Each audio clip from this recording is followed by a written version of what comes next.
반갑습니다. 안 반가우신가 보네요. 죄송합니다. 잘 안 반가운데 반갑다 했어. 안 반갑죠, 그죠? 요즘 어렵습니다. 예, 지금 손값이 너무 많이 하락을 했고, 특히 지금은 송아지값보다 고기값이 더 많이 빠져 있는. 그래서 제가 뭐 자료를 이렇게 찾다 보니까 지금 생산비를 고려해 보면 실제 투뿔을 받아도 특별히 가격을 25,000원, 3만 이렇게 받지 않는 이상 일반적으로 투뿔을 받아도 평균 가격으로 치니까 뭐 마이너스가 되는 이제 그런 정도의 수익이 지금은 되고 있고, 특히나 또 지금 나가는 송아지들이 입식할 시점에 이렇게 가격이 또 꽤 높았다. 네, 그런 소들이 많아서 뭐 쉽지 않은 상황인 것 같습니다. 쉽지 않은 상황이고, 근데 뭐 다들 뭐 간호 사육을 오랫동안 해보셨을 거니까 뭐 또 이 또한 지나가리라. 네, 지금 또 지나갈 겁니다. 지나가고 또 분명히 또 좀 더 나은 어떤 시간이 올 거고, 뭐 그게 근데 사실 뭐 제가 추측컨대 올해는 아닙니다. 네, 올해는 좀 힘드실 겁니다. 생각하시고 감안하시고 사업하셔야 될 것 같고, 뭐 그런 현상들 뭐 이런 걸 다 떠나서 저는 지금 오늘 이제 요 한우 암소 개량 EME 성과 뭐 이제 이런 것들 말씀을 좀 드릴 건데, 개량의 측면에서 생각해 보면 사실은 뭐 지금 이 시점이 가장 개량을 하기는 좋은 시기가 아닌가, 뭐 그런 생각을 저는 개인적으로 좀 해봅니다. 이유는 송아지값이 싸잖아요, 그죠? 네, 물론 큰 소값도 쌉니다.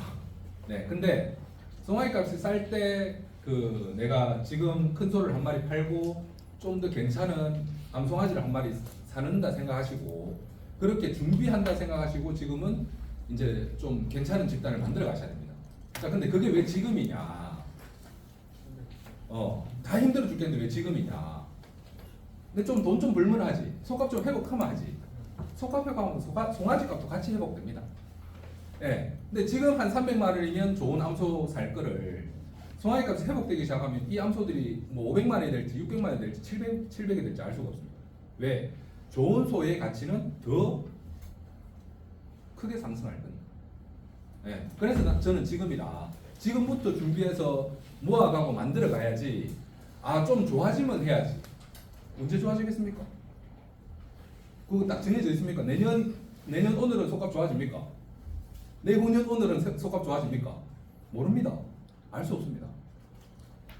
네, 그런 상황에서 내가 언젠가는 좋아지겠지라는 생각으로 준비해 나가지 않으면 지금은 뭐 지금도 힘들지만 미래에 속값이 좋아지는 시점이 와도 누군가는 많은 돈을 벌고 있겠지만 제대로 된 준비가 안 된 농가들은 그때 가서도 쉽지 않을 거라고 저는 생각합니다. 왜? 앞으로는 우리들 안에서의 경쟁이니까. 여기서 1등부터 100등이 정해지면 내가 현재 1등하고 있으면 그 시점에서 1등하고 있을 거고요. 내가 지금 100등하고 있으면 그 시점에 100등하고 있을 건데 아무런 변화가 없다면 근데 지금부터 내가 뭔가 좀 바꿔서 개량을 하고 좋은 집단을 만들어가고 이런 역할들을 실천하시면 충분히 바꿔낼 수 있는 겁니다. 네, 뭐 그게 어떻게 가능한지에 대해서 조금 설명을 좀 드리면 좋을 것 같고, 이제 한우살 개량하고 암소 개량 EM이 필요성 뭐 여러 목차로 진행을 해보겠습니다. 네, 한우 연령별 뭐 농장 사용 마리수인데 2023년 말 12월 기준으로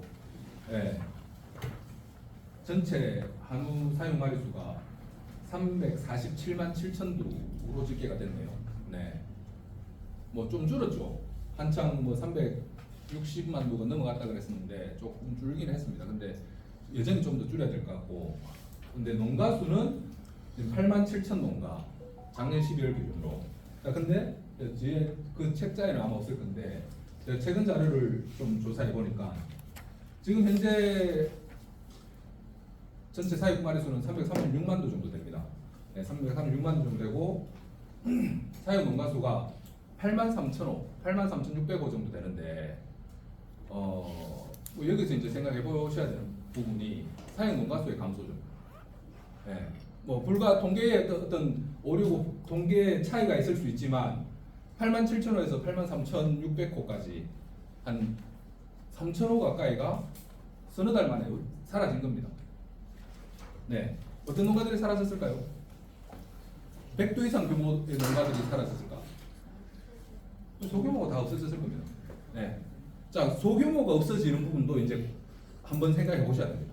어떤 부분을 생각해야 되는지 한번 그거는 염두에 두시고 뭐 사육 마리수 전망을 보시면 예, 올 연말 가면 334만 두 정도, 그리고 2026년 가면 310만 두 정도 될 거라고 하는데 제 개인적으로는 이 두수보다 좀 더 줄어들 수도 있겠다. 예, 그 생각을 하는 이유가 지금 현재 우리나라 가임 암소가 160만 두입니다.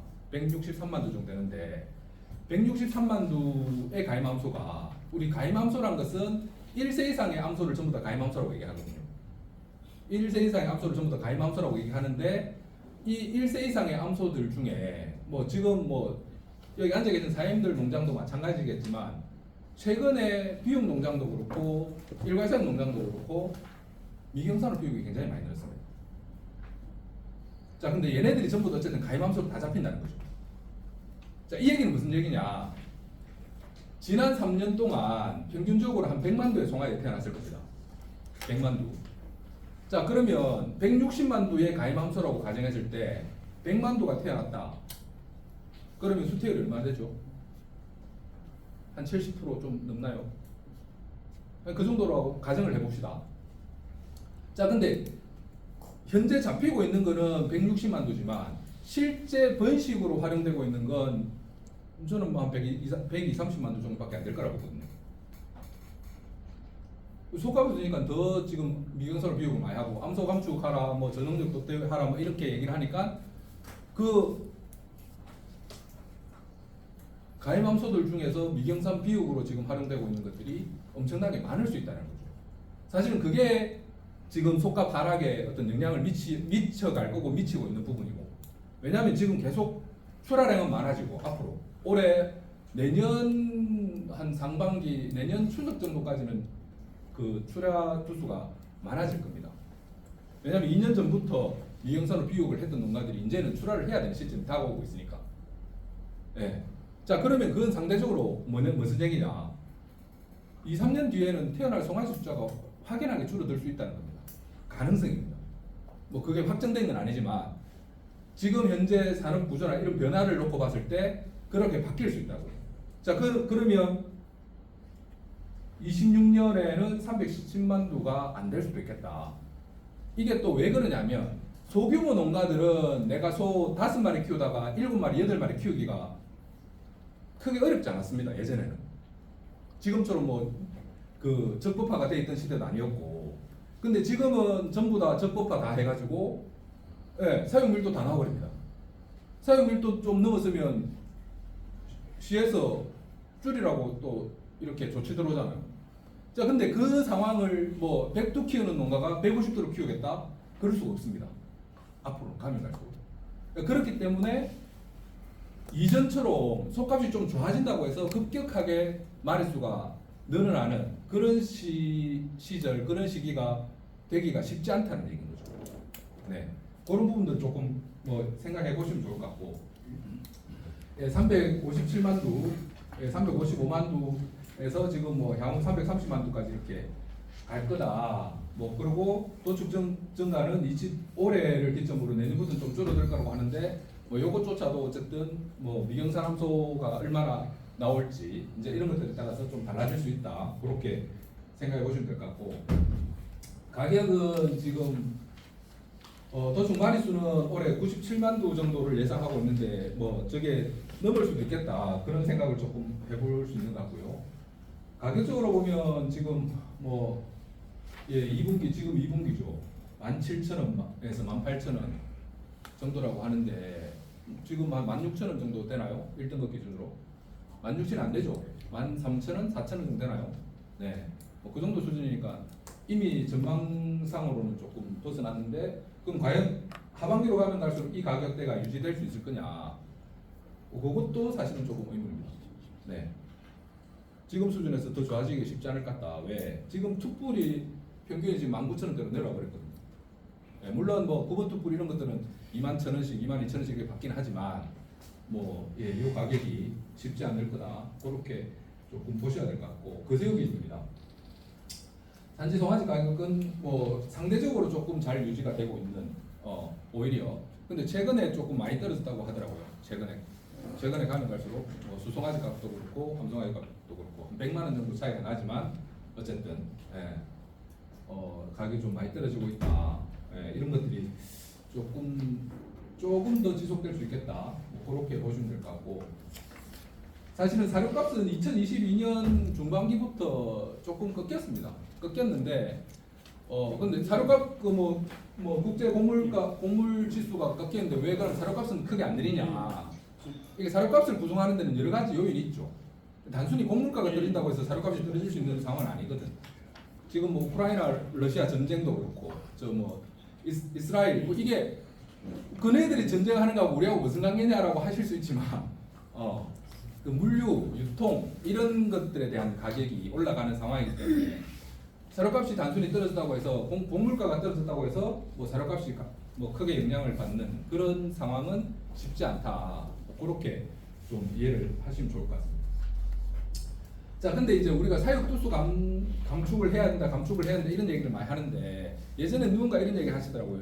우리나라의 적정 사육 두수는 280만에서 300만 두다. 자, 근데 이제 지금 이제 생각해 보셔야 되는 건 이 부분이죠. 네, 2012년, 13년도에 평균 소고기 소비량이 10kg였는데 22년도는 14.8kg. 그게 한 50%가 늘었습니다. 네. 가면 갈수록 지금 소고기 소비량은 더 늘어날 겁니다. 네, 그렇기 때문에 사육 두수가 어느 정도는 좀 더 늘어도 우리가 충분히 가져갈 수 있다. 뭐 그렇게 보셔야 되는데 2027년 6년 7년 정도 되면 이제 미국산 호주산 소고기에 그 관세가 7배가 되죠. 관세가 없어집니다. 이제 그렇게 되면 이제 그때 가서는 또 더 많은 물량이 들어올 수 있으니까 이제 그런 것들은 사실 조금 위험 요소인 것은 맞습니다. 네, 지금 현재 전국 2024년 기점으로 보시면 전국 평균 상위 10% 수준 내시겠다는 결과들을 이렇게 제가 정리해놨는데 책자에 있을 거니까 한번 쭉 보시면 되는데 이 자료를 왜 보셔야 하냐면 뭐 비육 농가가 됐든 일괄사육 농가가 됐든 꾸준하게 챙겨 보셔야 됩니다. 내가 이 수준이 되는지 안 되는지, 내가 전국 상위 10% 농가 수준인지, 아니면 수중단 이식을 한 부대들의 성적에 평균이 될 수 있는지. 뭐 사실 이 정도 되면 지금도 아마 돈 벌 수 있을 겁니다. 수중단 이식 부대 정도의 성적을 출하할 수 있는 농가라면 지금도 크게 마이너스는 아닐 겁니다. 네. 근데 지금 전국 평균 정도 수준 가지고는 네. 돈이 벌어질 수가 없는 상황이거든요, 지금은. 그러니까 이런 것들을 가지고 저런 통계들, 그리고 요즘은 축산물 분출평가원에 들어가 보시면 뭐 출하를 이렇게 하시는 농가들 같으면 전국 상위 뭐 10%하고 우리 농장하고 비교를 해볼 수 있거든요. 그런 자료들을 가지고 내가 지금 어떤 상황인지, 그럼 내가 뭐가 부족한지, 그럼 앞으로 내가 뭘 어떻게 더 해가야 될 건지, 더 채워야 되는지, 이런 것들을 조금 생각해 보셔야 됩니다. 제가 여러분들을 무시해서 하는 얘기가 아니고 예전처럼 그냥 소만 키우면 돈이 되는 시절은 이제는 저는 끝났다 생각합니다. 물론 뭐 예전에도 2001년도, 2002년도 이때는 굉장히 힘들었고요. 2010년도에도 굉장히 힘들었죠. 근데 어쨌든 회복했지 않습니까? 근데 지금 분명히 이 가격대도 앞으로 회복될 겁니다. 근데 회복된다고 해서 모두에게 다 돈이 되는 상황이냐? 그러진 않을 거라는 겁니다. 네. 분명히 잘하는 농가와 못하는 농가는 차이가 있을 거고, 그러면 내가 잘하는 농가인지 못하는 농가지를 스스로 생각해 보셔야 됩니다. 비육농가, 일괄사육 농장이라면 이런 자료들을 가지고 비교해보고, 우리 집 성적이 좀 괜찮네. 그럼 나는 앞으로 더 잘하기 위해서 뭘 어떻게 해? 우리 성적이 좀 모자라네. 그러면 내가 뭘 채워야 되는지, 이런 것들을 비교해 보셔야 돼요. 네. 그게 안 되시면 사실 앞으로 속값이 좋아지고 나빠지고의 문제를 떠나서 내 사업은 쉽지 않을 거다. 네, 그렇게 조금 생각해 보시면 좋을 것 같고. 네, 2023년 기준으로 등급 출연율인데 뭐 전국이 지금 투뿔 출연율이 31.9%입니다. 아니 39.1%입니다. 이게 그 이제 근대지방 번호 7번이 이제 투뿔로 바뀌면서 투뿔 출연율이 굉장히 높아진 그런 상황인데 예전에는 거세요 기준으로 한 15%, 16% 나왔었거든요. 근데 이제 그 바뀐 체계 안에서 지금 어쨌든 전국 평균이 39.1%고 뭐 제주도가 출하량이 그리 많지는 않지만 어쨌든 51.8% 정도로 굉장히 높게 나오고 그 다음부터는 이렇게 이제 나오고 있는데 뭐 경북이 지금 40.4% 평균이. 자 근데 투뿔 출연율이 나는 40%가 안 돼. 그것도 생각해 보셔야죠. 예. 왜 안 되느냐? 그런 것들 뭐 생각을 좀 해보셔야 되는 부분이고. 어느 사람 현황 및 문제점인데 사육 농가는 감소하고 사육 투자는 증가하고 있다. 83,000호에 336만 두를 지금 하고 있다. 근데 뭐 요건 조금 양면성이 있습니다. 사육 농가 수가 줄어드는 것은 조금 양면성인데 그건 좀 뒤에 말씀드리고 생산비 증감이 경쟁력이 약화되고 있다. 뭐 사료값이 계속 올라가고 있고 대외 경쟁력이 약화, 뭐 수입 제국의 관세율 하락, 뭐 작년에는 일시적으로 무관세를 하기도 했었고 상대적으로 비싸 보이는 한우 가격. 네, 뭐 다 이해하시는 얘기죠. 네, 마트 가 보시면 한우는 40% 50% 세일해야 지금 1등급 기준으로 한 7, 8천 원에 사 먹을 수 있습니다, 그죠? 근데 수입육은 어떻습니까? 수입육은 그냥 뭐 등심, 뭐 척 아이롤 뭐 이래가지고 보면 2,000원, 3,000원이랍니다, 100g에.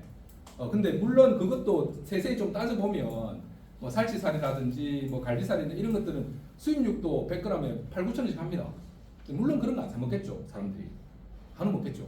예. 근데 어쨌든 이렇게 진열장 자판에 이렇게 깔려 있는 고기 기준으로 보면은 뭐 같은 물론 생겨먹은 건 좀 다르죠. 한우 등심하고 그 외국소 등심하고 좀 다르게 생기긴 했는데 뭐 가격이 한우는 7, 8천원이고 얘네들은 뭐 한 3, 4천원 정도 살 수 있으니까 가격적으로 굉장히 좀 경쟁력을 가져가기 좀 힘든 그런 상황이다.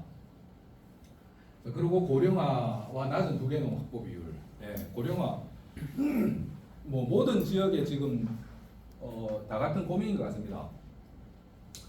고령화 굉장히 많이 진행됐고 제가 경남 사천에 어디 지역에 갔더니 70대 이상의 농가가 60% 이상이 넘는다 하시더라고요. 농가 구성 비율이. 자 그러면 이분들이 이제 그럼 과연 업을 얼마나 더 하실 수 있을 거냐. 근데 그 농가들이 뭐 200두 300두 규모가 돼가지고 자식들이 다 들어와서 이렇게 소를 키우려고 하느냐. 그렇지 않다는 거죠. 네. 그리고 또 한 가지는 지금 마을 안에서 한 50두 미만으로 키우시는 분들은 향후 10년 뒤에는 다 퇴출입니다. 네. 이제는 진짜 굴러온 돌이 박힌 돌 뺍니다. 특히 축산부장이 그렇습니다. 안타까운 얘기죠. 네. 근데 어쨌든 지금 뭐 그게 지금 흘러가는 방향이기 때문에 그런 부분들 생각해 보셔야 되고 신규 진입이 어렵죠. 영천에는 지금 허가 잘 납니까? 농장 허가 납니까? 네, 전혀 안 나는 걸로 저는 알고 있습니다. 뭐 제가 제 아버지도 저 울산에 소 키우시는데 울산도 마찬가지입니다. 뭐 경남도 마찬가지고요. 일부 뭐 행정소송 뭐 이런 게 해가지고 일부 나는 지역이 있긴 합니다. 네. 근데 그거 기껏해야 1년에 뭐 한두 농가. 네. 그런 상황이죠. 진입이 지금 굉장히 뭐 그런 허가의 문제도 문제지만 지금은 신규 축사를 짓기도 굉장히 어렵습니다. 건축비 굉장히 올라버렸고, 네. 소 100두 키우려면 10억, 15억 있어야 됩니다. 근데 제 또래에 혹은 저보다 어린 친구가 이 축산을 잘 모르는 친구가 내가 10억이 있어, 혹은 15억이 있어, 소 키우겠습니까? 안 합니다. 네. 자, 그래서 정책적 지원 및 환경 개선이 필요하다. 뭐 이런 부분들 좀 아까 제가 말씀드렸죠. 사육 농가 수가 줄어드는 부분이 왜 그럼 양면성이냐. 그리고 신규 진입이 이런 게 왜 그럼 양면성이냐. 이런 거죠. 여기 안에서만 내가 1등하면 됩니다. 왜? 신규로 들어올 농가가 없으니까. 이 안에서만 경쟁이 아니고 내가 여기야 우리가 지금 우리 업을 하고 있는 안에서만 내가 좀 잘하면 어쨌든 수익적으로 괜찮아질 거라는 거예요. 외부의 어떤 다른 어떤 누군가가 들어와서 이 사업을 어떻게 할 거야 이게 아닌 거죠. 네. 그런 측면에서 굉장히 또 내가 좀 열심히 하면 왜? 한우 산업은 없어지지 않을 거니까. 이게 먹거리 산업이고 중요한 단백질 공급원이기 때문에 안 없어집니다.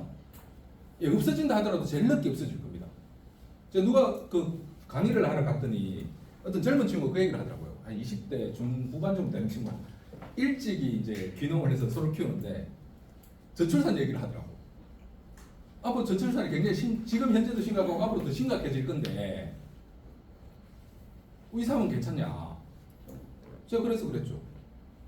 저출산은 이 산업의 문제가 아니다. 국가 존폐의 문제인 거지.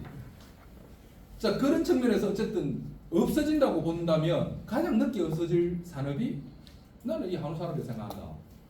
왜? 뭐 누가 됐든 애가 태어나든 안 태어나든 나이가 들었든 말았든 먹어야 될 거 아닙니까? 이건 먹는 산업이기 때문에. 네. 그리고 소비 성향의 변화, 1인 소가족 중심의 소비 문화, 간편식 소포장. 네, 간편식 소포장 요즘 엄청나게 늘었죠. 자, 근데 저기에 과연 한우고기 쓸까? 저는 안 그럴 것 같습니다. 수입육이나 뭐 유부나 이런 거 쓰겠죠. 그리고 수입육에 대한 소비자 거부감이 많이 완화됐고 근대지방에 대한 과도한 부정적 인식이 많아졌고 급격하게 증가하는 채식 위주 식단. 네. 이런 것들도 굉장히 지금 좀 위험한 상황입니다. 여기도 특별히 이해 안 되는 내용은 없으실 거라 보고 그리고 환경 규제가 좀 많이 심각해지고 있습니다. 탄소 중립, 기후 변화 뭐 이렇게 해서 뭐 탄소세를 매기니 뭐 이제 이런 얘기들 하는데 우리나라 정부에서 지금 현재 지금 한 31개월 올해 좀 늘어서 31.5개월 정도의 평균적으로 출하한다고 하는데 이걸 24개월용으로 줄이겠다고 얘기했죠. 그 이유는 온실가스 배출량을 감소하겠다. 뭐 이제 이런 이유로 이런 계획을 세워가고 있는데 저메탄, 저단백 사료 뭐 이제 이런 것들을 같이 해서 한우 분야에서 메탄 저감을 가장 쉽게 확인할 수 있는 것은 사육 계획령 단축이거든. 조기 출하거든요. 저메탄 사료를 먹여서 얼마가 줄었다, 저단백질 사료를 먹여서 얼마가 줄었다, 이거를 확인하기 굉장히 어렵습니다. 네. 그래서 사육 계획령. 그래서 지금 이제 작년부터 해서 저탄소 인증 농가를 지정하고 있는데 작년에 29농가가 선정이 됐고 올해는 아마 그보다 숫자가 훨씬 늘어날 건데 작년에 선정된 농가 한우 29개 농가 중에서 제가 알기로는 25개 농가가 사육 계획령 단축 농가입니다. 3개, 4개 농가 정도가 그 뭐 저단백 사료, 저탄소 뭐 저메탄 사료를 먹여서 어떻게 한다 이런 농가들이 있는데 이제 그 기준 자체가 사육 계획령 단축으로 가다 보니까 지금 내가 지금 비육 출하를 하고 있다면 내가 지금 몇 개월 이내 하고 있는지 나는 그걸 앞으로 줄여 나갈 수 있는지 없는지. 근데 제가 뭐 요 자료는 여기 자료는 없지만 그 저탄소 요거 때문에 축산물 품질 평가원에서 연구 용역을 한 자료를 제가 어떻게 받아본 적이 있는데 거기 보면은 27, 8개월 출하한 농가들 자료를 제가 받았거든요. 다 좋지는 않습니다. 뭐 성적이 엉망인 농가도 있고 하긴 한데 27, 8개월에 출하해도 성적이 굉장히 좋은 농가가 제가 그때 한 10농가 정도 받았었는데 한 6, 7농가는 나쁘지 않습니다. 네. 그 농가들은 어떻게 그렇게 갈 수 있느냐. 근데 그 기준이 왜 중요하냐면 지금은 뭐 내가 40개월년에 출하하든 35개월에 출하하든 25개월에 출하하든 아무런 적이 없죠. 그냥 내 생산비가 더 들어갈 거냐 경영비가 더 들어갈 거냐 이런 비용의 문제인 거죠. 자, 근데 제가 서두에 말씀드렸지만 환경 문제, 기후 문제는 우리나라만의 문제가 아닙니다. 지금 전 세계적으로 문제가 되고 있는 거기 때문에 어느 시점에 가면 우리나라 정부에서 탄소세의 얘기를 꺼낼 수 있습니다. 자, 그래서 내가 우리나라 평균에 예를 들어 28개월 출하하는데 난 33개월을 출하하고 있어. 자, 그러면 그에 따른 탄소세 내라 라고 얘기할 수 있는 거죠. 네. 상황이 그렇게 갈 수 있다는 겁니다. 간다는 얘기는 아니고. 자, 그리고 이제 축산물 PLS 제도라고 해서 농약 잔류 기준 허용주인데 이제 이게 특히 한우남농 쪽에서는 이게 문제가 될 수 있는 게 우린 볏짚을 많이 이용하니까 벼농사 지을 때 농약을 치지 않습니까? 이제 거기에 농약 잔류가 돼가지고 그걸 소가 먹었을 때 그 소가 먹은 소 고기에서 농약이 나오지 않을까, 검출되지 않을까 이제 이런 것들이거든요.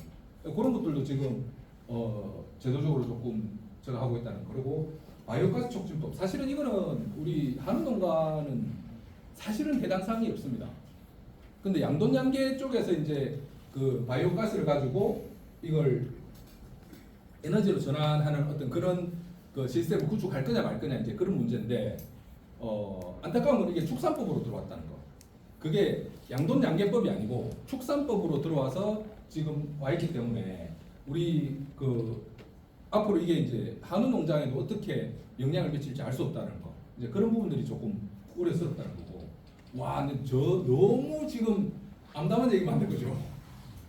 예, 좀 기다려 보십시오. 네. 그리고 이런 내용들이 사실은 축산에 굉장히 암울한 어떤 상황들을 야기시켰죠. 전체 이산화탄소 배출량의 18%가 수송 분포를 상회한다. 가축의 긴 그림자라는 유엔 보고서에 2006년도에 그래서 소가 방구 끼고 트름하고 하는 것들이 문제가 된다고 이제 얘기되기 시작했던 겁니다. 뭐 이런 얘기들도 있었고 그 밑에 전 세계 육식 인구가 100% 비건으로 전환하면은 뭐 이산화탄소 배출이 70% 감소할 거다. 뭐 이런 어떤 보고서도 있고 아일랜드에서는 뭐 최근에 전체 151만 도 젖소를 가지고 있는데 2050년까지 탄소 중립 실현을 위해서 3년간 젖소 20만 도를 도태하기로 발표를 했습니다. 국가적으로. 굉장히 많은 숫자를 줄이겠다고 그렇게 얘기를 했죠. 근데 이거 보시면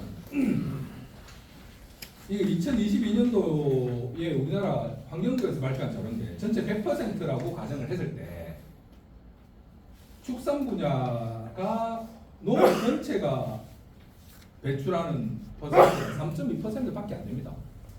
그것도 축산 분야는 1.5%밖에 안 되죠. 뭐 장내 발효, 가축 분뇨 처리에 뭐 0.7, 0.8 이렇게 해서 실질적으로 무슨 얘기냐면 우리는 굉장히 오명을 쓰고 있다는 겁니다. 우리가 그러지 않는데 이런 내용들은 좀 아셔야 되겠습니까?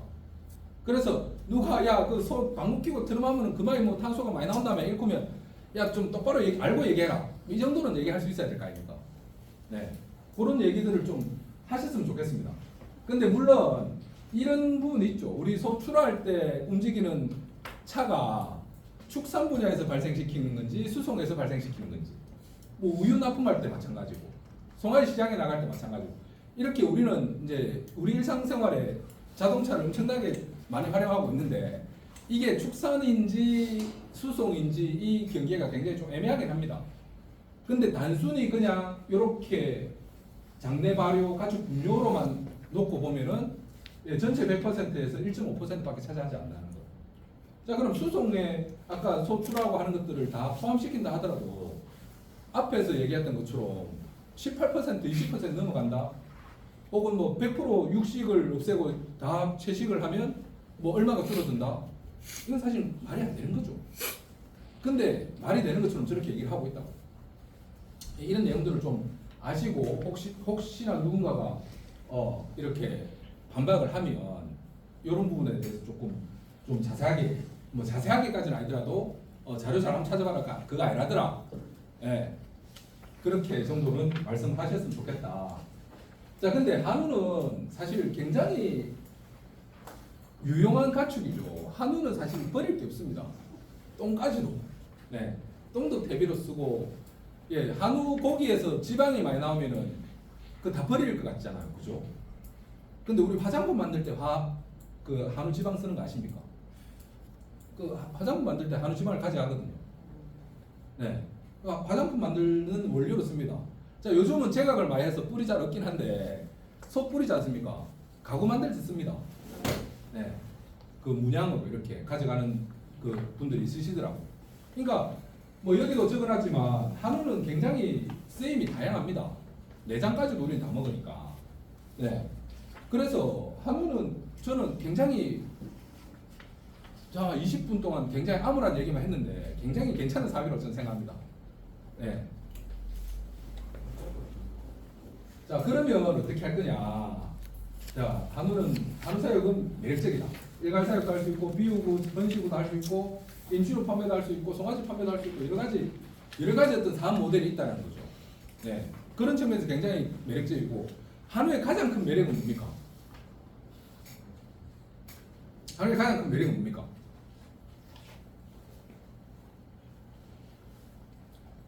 여기에 지금 답이 있습니다. 여러분들 답이 있습니다. 저는 앞으로 10년 뒤면 직장생활 할 것입니다. 예. 아까 말씀드렸죠. 제 아버지가 지금 올해 연세가 76 되셨는데, 지금 제가 저희 그 3남매거든요. 형님 있고 누나 있고 제가 막내인데, 여전히 지금 저희 집에서 연봉탑입니다. 예. 76세가 되셨어도 그 정도의 경제활동을 할 수 있다고. 회사 생활 해가지고 안 됩니다. 사모님 몇 년 남으셨죠? 4년은. 네. 4년 뒤면 백수입니다 이제. 근데 한우는 안 그렇거든요. 우리 뭐 이게 그냥 쉽게 보면 그냥 자영업일 수도 있는데, 예, 제대로 하면 굉장히 좋은 사업입니다. 앞으로 더 기술이 발달돼서 뭐 자동화가 더 좋아질지 어떨지는 모르겠지만, 뭐 그런 게 되면 80세, 90세까지도 이 사업 하실 수 있을 겁니다. 예, 규모가 좀 큰 농장들은 일하는 사람 들여서 이렇게 하면 충분히 더 그렇게 갈 수 있는 거죠. 그것만큼 좋은 사업은 없습니다.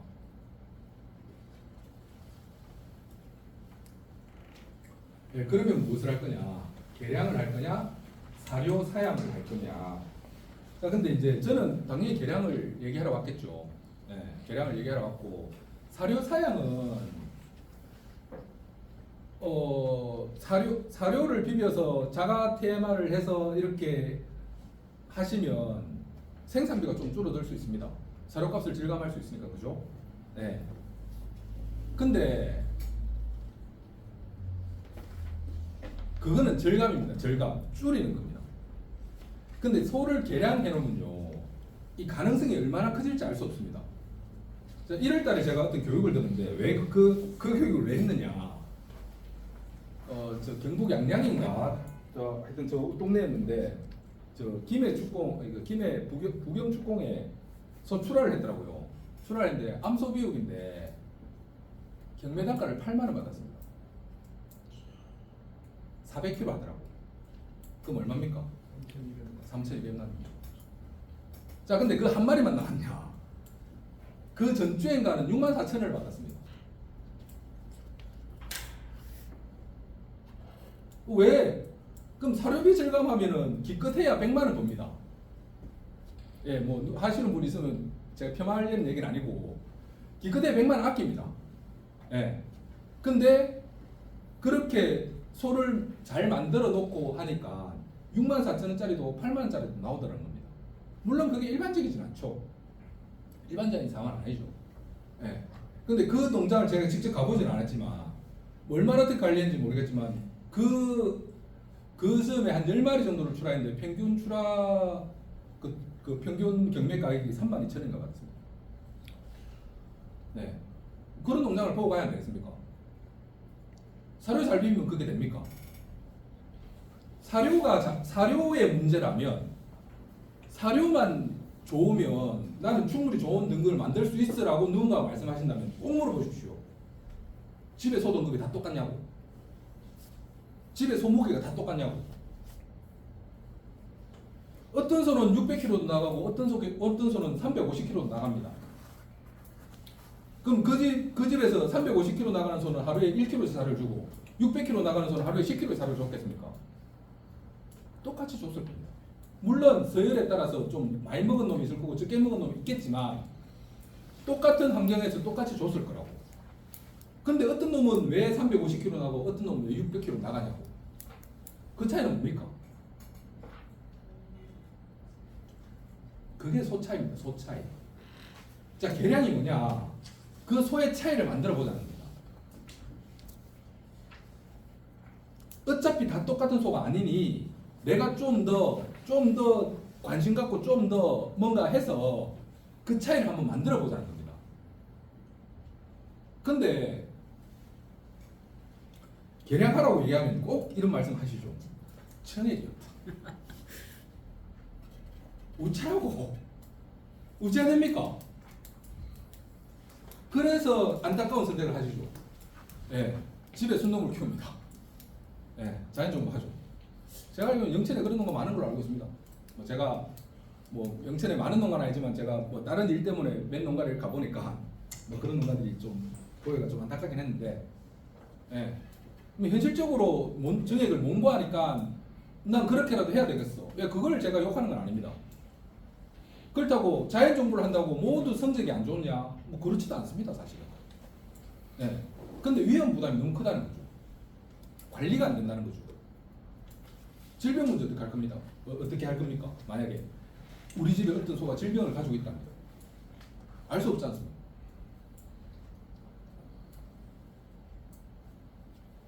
이 계량은 그 차이를 만들어 가자고 하는 건데 그 차이에 계속 이유가 붙습니다. 정액이 없다. 뭐 아이고 내 나이에 무슨 계량이고. 앞으로 저는 꼭 말씀드립니다. 앞으로 5년 뒤에 나는 이 사업 접을 거야 라고 생각하시면 오늘 강의 안 듣고 나가셔도 됩니다. 예, 나가십시오. 지금 나가셔도 됩니다. 5년 뒤에 나는 한우 산업 접을 거야. 안 들으셔도 됩니다. 예. 근데 5년 이상 하실 거면 무조건 하셔야 돼요. 제가 저희 집 사례로 나중에 보여드리겠습니다. 자, 암소 계량이 암소 계량을 해야 하는 이유. 사육 규모가 변하고 있고 일간 사육이 증가하고 있다. 자, 95년도와 2015년도에 사육 두수, 사육 그 구조 규모가 95년도에는 20두 미만이 72.5%였습니다. 2015년도에는 그 숫자가 15% 줄었죠. 100두 이상이 41.3%로 늘었습니다. 이게 무슨 의미가 있을까요? 이거하고 계량하고 무슨 차이가 있는데, 왜 계량해야 되는데? 이런 생각 하시지 않겠습니까? 그죠? 네. 자, 20두 미만의 농가들은 송아지 생산을 주로 목적으로 합니다. 물론 비육을 하시는 분이 있긴 하지만 주로 송아지 생산 목적으로 소를 키우십니다. 저분들은 그럼 송아지 생산을 어쩝니까? 경매시장에 다 나옵니다. 네. 자체 소비가 안 되기 때문에.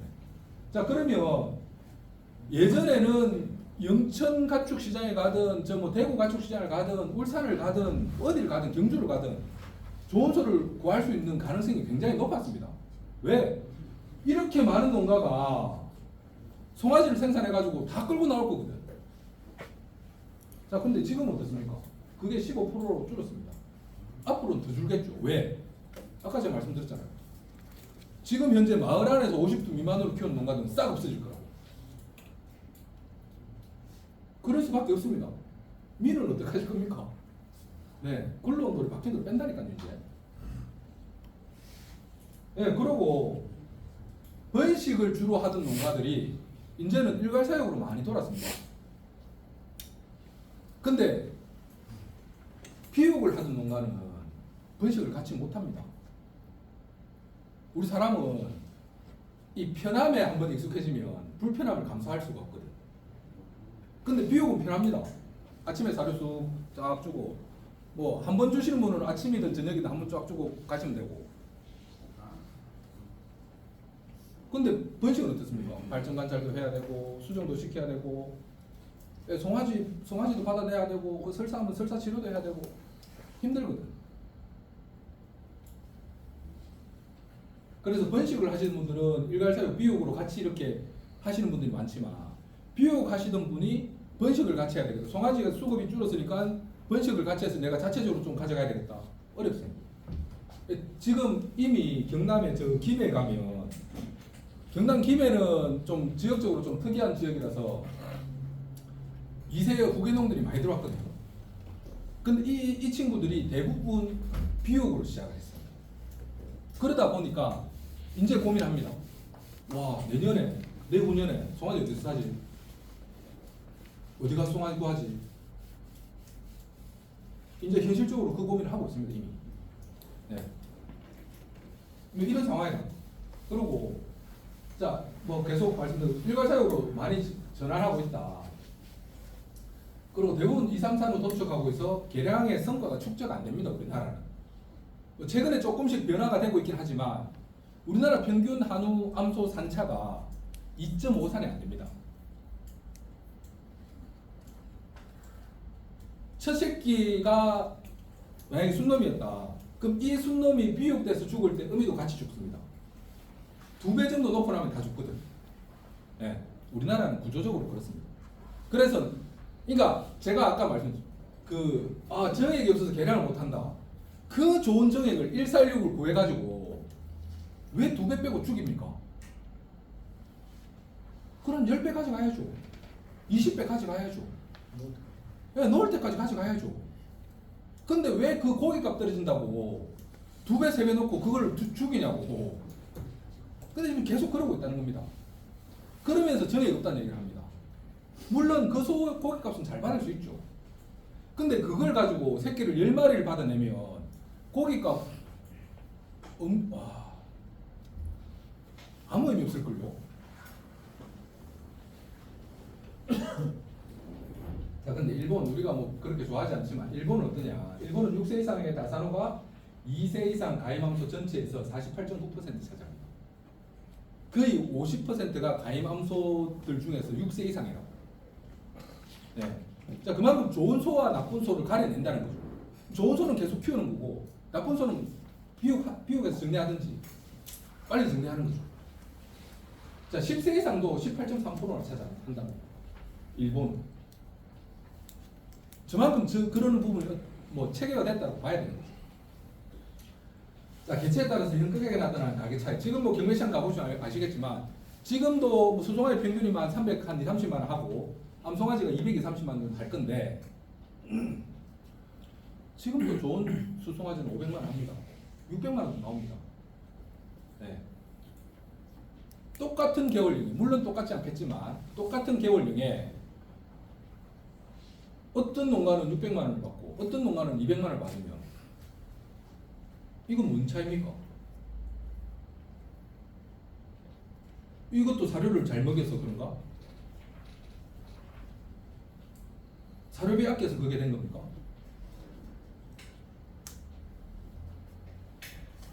비효구출하도 마찬가지죠. 네.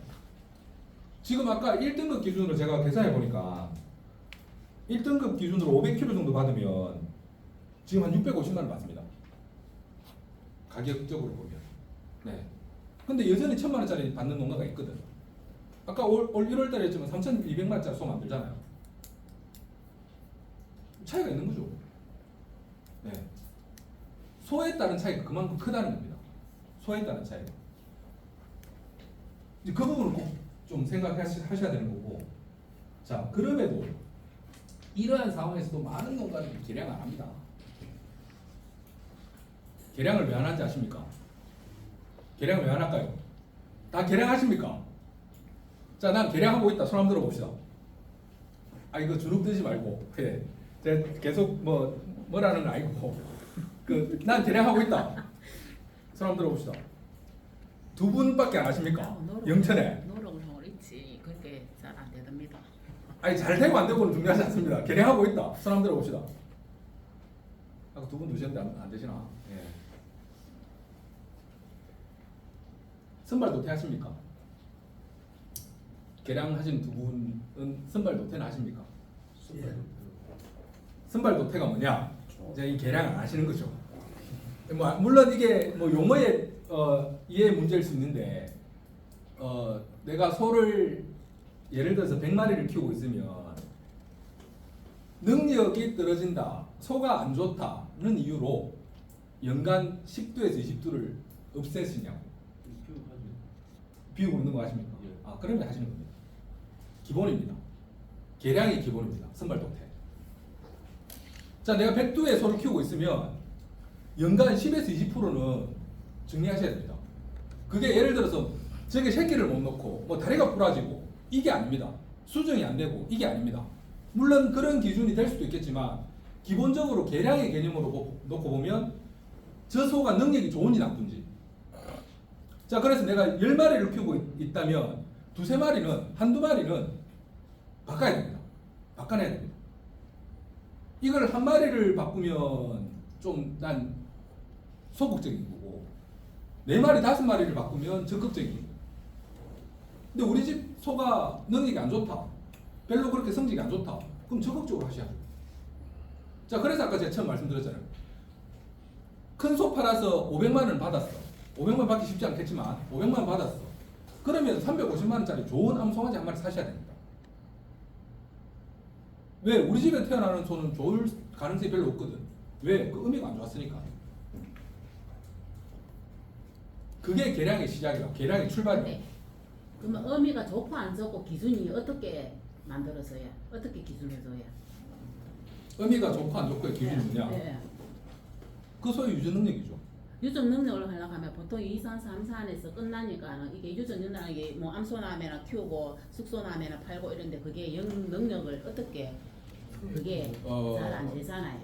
그쵸. 소가 좀 뭐 크고 좀 보기에 좋다 싶어 그렇게 하는데 새끼 나면 그 정액에 따라서 정액이 좀 괜찮은 거려면 소가 괜찮은 소가 나오고 네네네. 좀 한 거 좀 뭐 우리가 뭐 수정을 못 하니까 수정사고 네네. 와가지고 뭐 네. 없다 하면서 이 이상한 거 예, 이어주면 무슨 말씀 제가 요 분까지만 질문을 받고 교육 끝나고 질문을 받겠습니다. 네. 그럴 수 있죠. 뭐 나는 정액이 없으니 수정시키도록 하면 수정사가 와가지고 좀 좋은 소 넣어주면은 좀 괜찮은 소가 나고 안 그러면 안 좋다. 그게 아니죠. 기본적으로 소는 지 혼자 만들어질 수가 없습니다. 얘는 어쨌든 어미가 있을 거고 아비가 있을 거잖아요. 그죠? 네, 그러면 그 아비한테서 자료가 넘어올 거고 어미한테 자료가 넘어올 겁니다. 그 자료는 어떤 소든지 가지고 있을 겁니다. 이 소가 기초등록어나 미등록어가 아닌 이상. 좀 그러면 내가 아무런 자료가 없다면 그 자료라도 기반으로 보셔야 된다는 거죠. 그 자료를 보시면 등심이 얼마고 뭐 여러분들 잘 아시는 거죠. A, B, C, D. 예, 등심이 A고 뭐 도체중이 B고 뭐 등지방이 A고 근내지방이 뭐 C다. 뭐 이런 자료가 있을 거거든. 아무것도 내가 볼 게 없으면 기본적으로 그거라도 보시라고. 그거라도 보고 우리 집의 소가 어떤지를 보고 순서를 쭉 세워보시라고. 그래서 그 순서가 안 좋으면 능력이 떨어지는 것들은 비용하시라고. 그냥 자기 갖다 팔든지 우리 집에 두지 말라고. 그게 선발과 도태라고.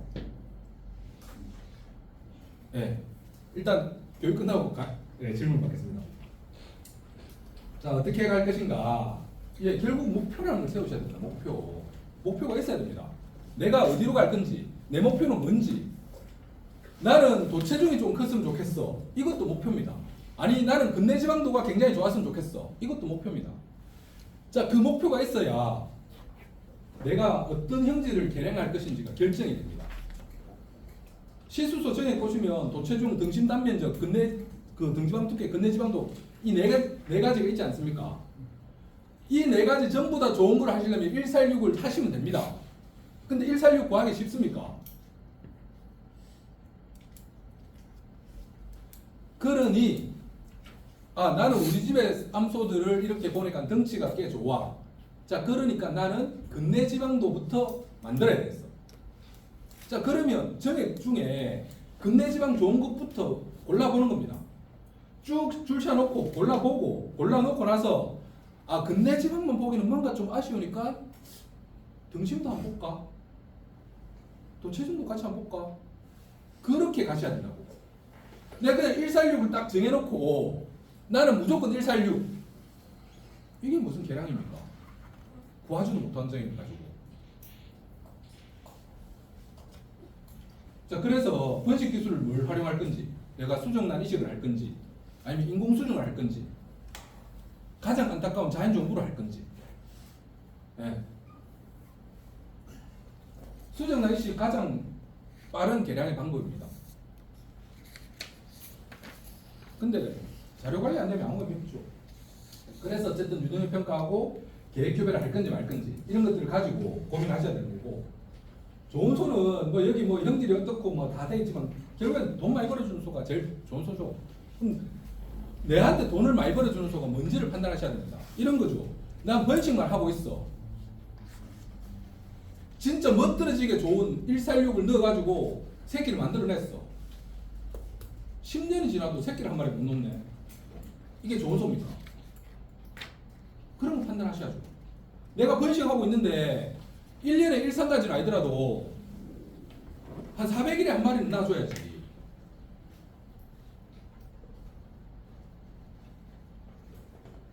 번식이 잘 되고 있으면 능력이 좋고 나쁘면 이제 따져보는 겁니다. 나는 번식 농가인데 송아지 그 암소가 100마리가 있으면 1년에 못해도 7, 80마리는 송아지를 낳아야 될 거 아닙니까? 근데 50마리도 안 놓고 있는데 난 좋은 소 골라내가지고 어떻게 할 거야? 그건 아니죠. 그러니까 한우 컨설팅이 어려운 이유가 뭔지 아십니까? 제가 한우 농가 컨설팅을 많이 다니는데 한우 농가 컨설팅 어려운 이유가 뭔지 아십니까? 똑같은 농가가 한 농가도 없습니다. 케이스가 다 다릅니다. 네.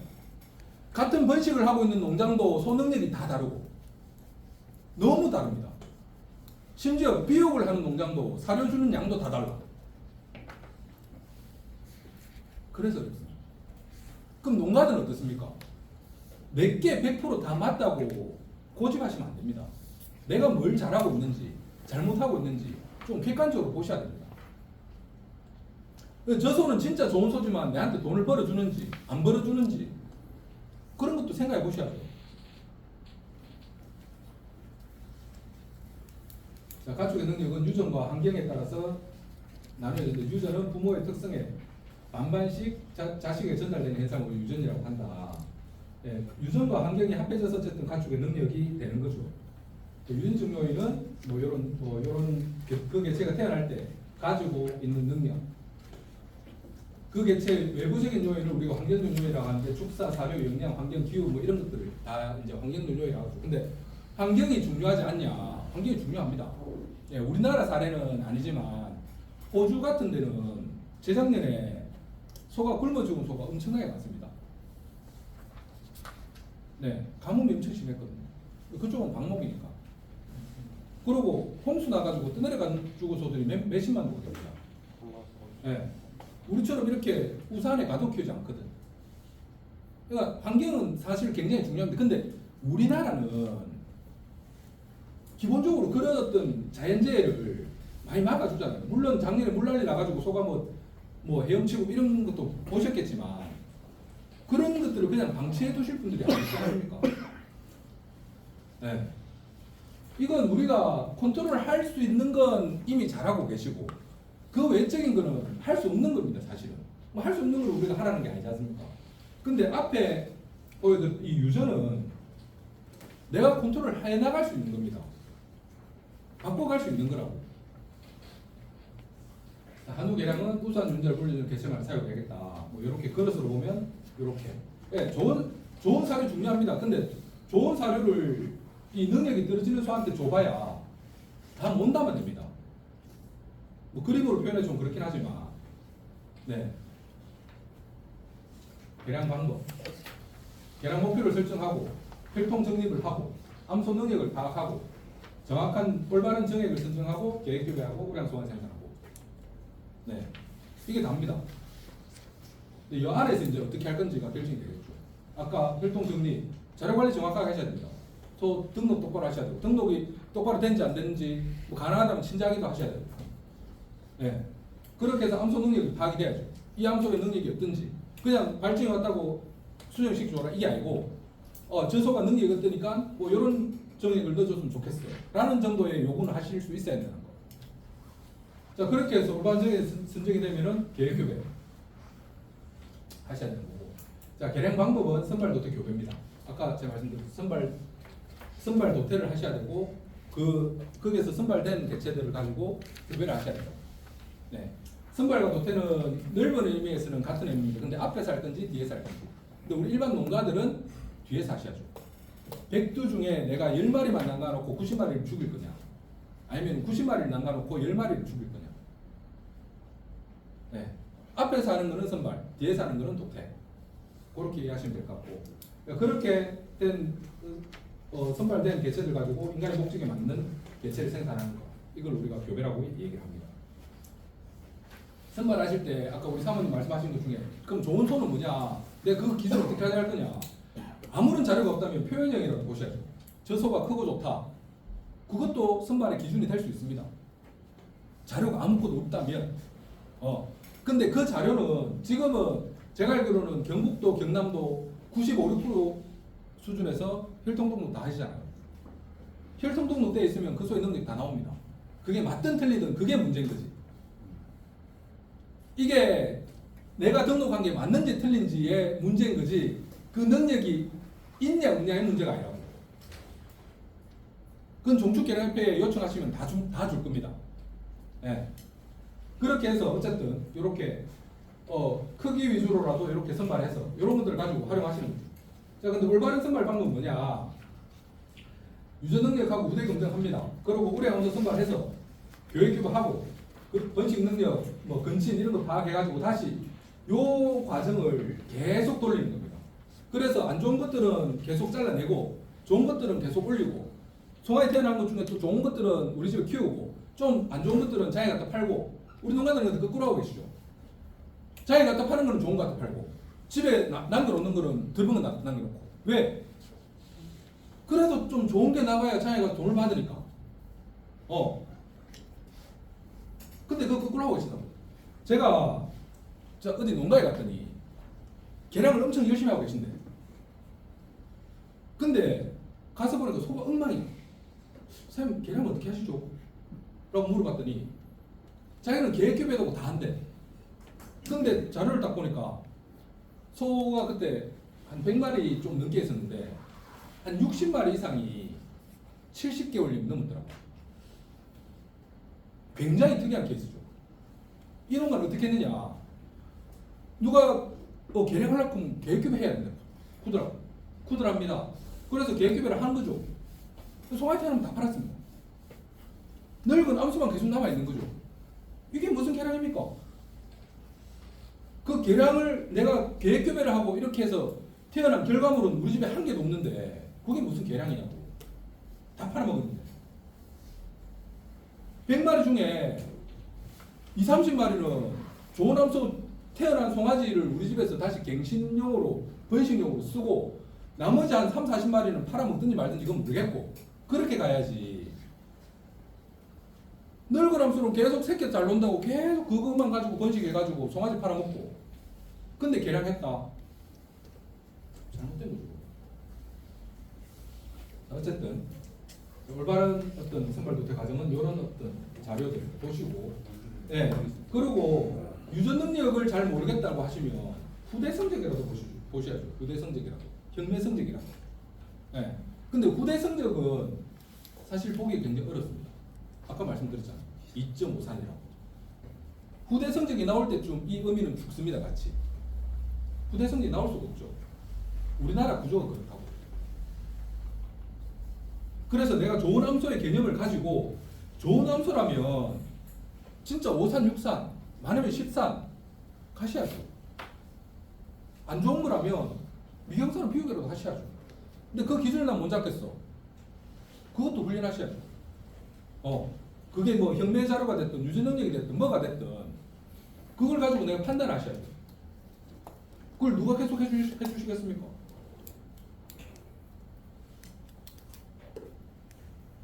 자, 선발 효과를 배가시키기 위해서는 개체별 능력 검정, 체중을 잰다든지 초음파를 측정해 본다든지 이런 것들, 그리고 개체 상호 연관된 정보, 혈통, 후대 성적, 도축 성적 이런 것들 한번 비교해 보시면 여기 보시면 혈통, 아비 의미, 아비 의미의 자료를 내가 비교해 보는 것도 선발의 효과가 올라가는 겁니다.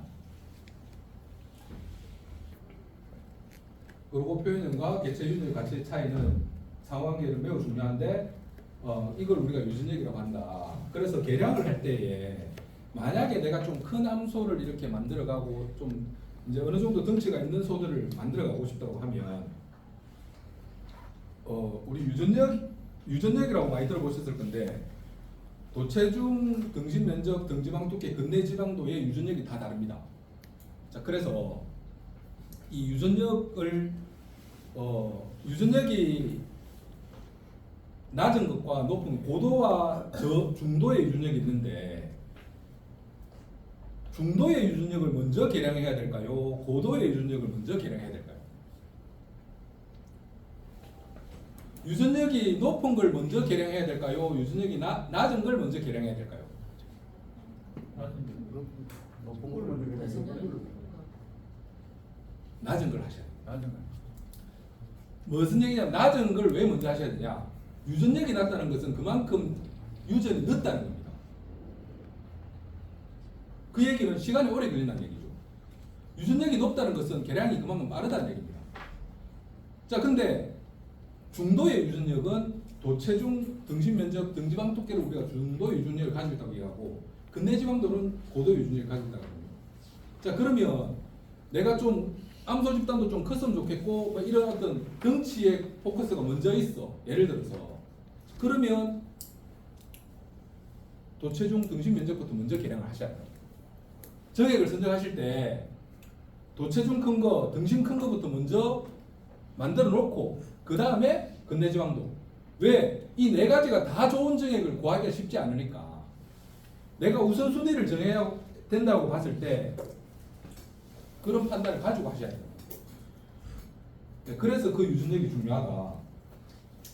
정확한 혈통을 계량을 위해 정확한 혈통 정립은 기본 중의 기본이다. 정확한 혈통 관리를 위해 친자기인을 저는 권장합니다. 왜? 사람이니까 실수할 수 있거든요. 네. 내가 한번 그 송아지 태어나면 목 뒤에 해놓고 막 이렇게 해도 그게 100% 정확할 수가 없습니다. 심지어 육종 농가도 친자 불일치가 납니다. 물론 거기는 계절 번식을 하기 때문에 뭐 한두 달 동안 엄청나게 많은 숫자의 송아지가 태어나니까 헷갈릴 수 있죠. 네. 근데 일반 농가들은 더 심할 거라는 거죠. 뭐 그걸 저는 눈으로 확인했고, 그리고 정확한 혈통 관리, 정확한 혈통 개체의 능력 추정 및 계획 개별 시장 매우 중요한 기본적인 자료다. 네, 근친 문제도 이 혈통 관리하고 관련이 있습니다. 근친 문제도. 네, 밑에 말씀드리지만. 유전력은 아까 이렇게 구분된다는 거 이걸 한번 읽어보시면 될 것 같고, 궁극적인 목적은 유전적 자질 유사한 개차를 높은 정확도로 추정하고 가능한 이런 시기에 좀 빨리 선발할 건지 말 건지를 결정하는 게 결국에 가축 6종의 목표입니다. 네. 정확도는 예측되어진 6종과 값이 실제 성적과 비례하는 정도로 우리가 정확도라고 얘기한다. 그래서 최근에 유전체 분석이라는 게 좀 많이 회자가 되고 있죠. 유전체 분석을 하면은 좀 이런 시기에 높은 정확도를 이렇게 선발할 수 있다. 뭐 이런 얘기들을 많이 하고 있는데, 기존 육종과와 유전체 육종과의 차이는 기존 육종과는 아버지 엄마가 같다면 숫자상으로 밑에 태어나는 소들의 능력은 다 똑같습니다. 수치상으로. 근데 유전체 육종과는 아비 어미가 같다 하더라도 태어나는 송아지들의 값이 다 다르게 난다는 거예요. 네, 그래서 근데 뭐 이건 뭐 좀 전문적으로 들어가면은 참조 집단의 차이 뭐 여러 가지 어떤 요인에 의해서 차이가 나는 건데, 이제 그런 것들은 어떤 차이가 있을 수 있다는 걸 보시면 될 것 같고, 유전체 선발 기술의 적용은 결국에는 이렇게 정확도를 높이는 겁니다. 예, 뭐 우리 출산과학원에서 해보니까 11%, 6%, 5% 뭐 이렇게 선발의 정확도가 높아지더라. 사실 선발의 정확도가 높아진다는 것은 시소수 선발에서는 굉장히 중요한 얘기입니다. 암소도 마찬가지입니다. 사실은 암소도 마찬가지인데, 암소는 상대적으로 이 정확도만 가지고 논하기는 어려운 문제는 뭐냐 하면, 암소는 여러 가지 요인이 너무 많습니다. 새끼도 잘 낳아야 되고, 그냥 이 능력 좋다는 것만으로 그 암소를 100% 평가할 수가 없거든요. 새끼도 잘 낳아야 되고, 송아지도 잘 관리해야 되고, 수정도 잘 들어야 되고, 여러 가지 이유가 있습니다. 그냥 단순히 이 도체 형질에 대한 능력이 좋아졌다고 해서 그 암소가 무조건 좋은 암소야, 이건 아니라는 거죠. 아까 말씀드렸다시피 난 번식 농가인데 2년에 송아지 한 마리 낳아주는 암소가 과연 좋은 소냐, 능력이 암만 좋고 나쁘고를 떠나서 그런 부분을 판단하셔야 되는 거예요. 자, 그래서 지금 전국적으로 암소 검증 사업이라는 걸 하고 있습니다. 암소 검증 사업을 하고 이제 전국에 한 60개소 조합이 참여하고 있고, 거기서 이제 암소의 능력을 파악해서 비육할 건지 번식할 건지를 결정하는 그런 사업들을 진행하고 있다. 그 목적은 뭐 혈통 관리, 발육 조사, 육질 조사, 유전능 평가를 통해서 암소 개량을 촉진한다. 농가 단위로. 우리는 실소는 정부에서 어쨌든 한우 개량 사업소에서 하고 있으니까 농가 단위에서 뭔가를 관리하고 있다라는 그런 부분이 있을 것 같고, BV와 EPD의 차이를 조금 알고 가시면 좋을 것 같은데 BV는 6종가입니다. 6종가. 6종가는 내능력입니다. 6종가는 내능력. 근데 EPD는 기대 자손 능력차라고 해서 자손에게 물려줄 능력입니다. 그래서 기본적으로 이것만 생각하시면 6종가의 반이 EPD다 생각하시면 됩니다. 근데 이게 왜 중요하냐? 아마 혈통 등록을 해보시면 혈통 증명서를 받아보실 건데 그 증명서에는 6종가가 찍혀 나옵니다. 그러니까 이 BV라는 값이 찍혀 나온다고. 근데 그 자료를 가지고 종축계량협회에 들어가서 개체번호를 이렇게 쳐보면 거기는 EPD가 표시가 되어 있습니다. 그래서 많은 농가들이 오해하시는 건 왜 수치가 달라? 6종가고 기대 자손 능력차 EPD이기 때문에 값이 다를 수밖에 없는 거죠, 사실은. 그리고 또 한 가지, 우리나라는 1년에 2번 시수소 선발을 합니다. 2월달에 한 번, 8월달에 한 번. 그래서 시수소를 선발할 때마다 능력치가 달라집니다. 평가를 새로 하기 때문에. 네. 그래서 혈통증명서에 찍혀있는 능력치하고 그 ABCD하고 1년 혹은 2년 뒤에 내가 들어가서 조회해본 능력하고는 다를 수 있다는 거. 그걸 이해하셔야 됩니다. 자, 윤회 추정 자료를 보시면 이런 자료들이 종축계량협회나 이런 데서 받아보실 수 있는데 이렇게 이건 저희하고 같이 검증 사업을 하고 있는 지역에 제가 나눠드린 농가 배부용 자료인데 이렇게 전체 평균 상위 25% 우리 지역 평균, 우리 농장 평균 이렇게 해서 저를 비교해 보실 수 있게끔 자료를 드리고 그 뒤에 이제 개체별로 생일, 등교개수, KPM 번호, 아비 외조부, 외외 정조부, 도체인지 능력, 순위 이렇게까지 보완인지까지 해서 수정시킬 때 어떤 것들을 좀 보완해서 이렇게 수정하면 좋겠다라는 어떤 자료를 이렇게 제공하고 있습니다. 시수소 능력을 볼 때는 육지령, 정체형, 등심, 정육슬림, 권장, 보급형 이렇게 6가지 유형이 있는데 사실은 이 유형보다는 지금은 능력들을 많이 보시니까 그 능력들이 내가 개량하고자 하는 방향과 얼마나 맞는지를 좀 잘 판단하셔가지고 보시면 좋겠다. 그렇게 이해하시면 좋을 것 같고 지금은 아마 이게 보정으로 나왔을 건데 이 후보 시수소와 보정 시수소와 이런 것들이 있습니다. 근데 후보 시수소가 최근에 이제 같이 판매를 하면서 후보 시수소를 이렇게 선택하시는 경우가 많은데 이제 그걸 선택한다고 해서 잘못됐다 이건 아니고 그 선택하실 때는 좀 생각해 보셔야 되는 거는 여기 정확도 정확도가 여기는 66%, 56%, 48%, 45%, 47% 이렇게 나와 있는데 정확도가 좀 떨어집니다. 그리고 후보 시수소는 2마리 중에 1마리는 후보로 끝납니다. 보정이 안 됩니다. 그거는 감안하시고 정액을 선정하셔야 된다는 거 그렇게 보셔야 될 것 같고 보정 시수가 이렇게 선발이 되면 정확도가 75%, 76%, 76%, 79% 이렇게 정확도가 높아집니다. 네, 그래서 좀 내가 하는 선택에 실수가 줄 수 있다는 거. 그리고 그 다음에 538 같은 경우는 꽤 오래된 시수소죠. 물론 지금은 정액이 나와 있어서 쓰는 농가는 거의 없겠지만 이런 소들의 정확도는 92, 91, 91, 92 이렇게 정확도가 꽤 높습니다. 네. 자, 이 수치가 의미하는 건 뭐냐 하면 예를 한번 들어보면 이런 거죠.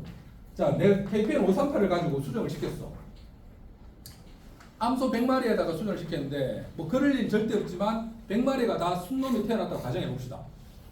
100마리가 다 순놈이 태어나면 이 100마리 중에 92마리는 평균보다 17.76kg 정도 도체중이 더 클 거라는 거. 예를 들어 도체중이 450kg다 평균이. 자, 그러면 538의 정액을 쓴 송아지는 그 새우는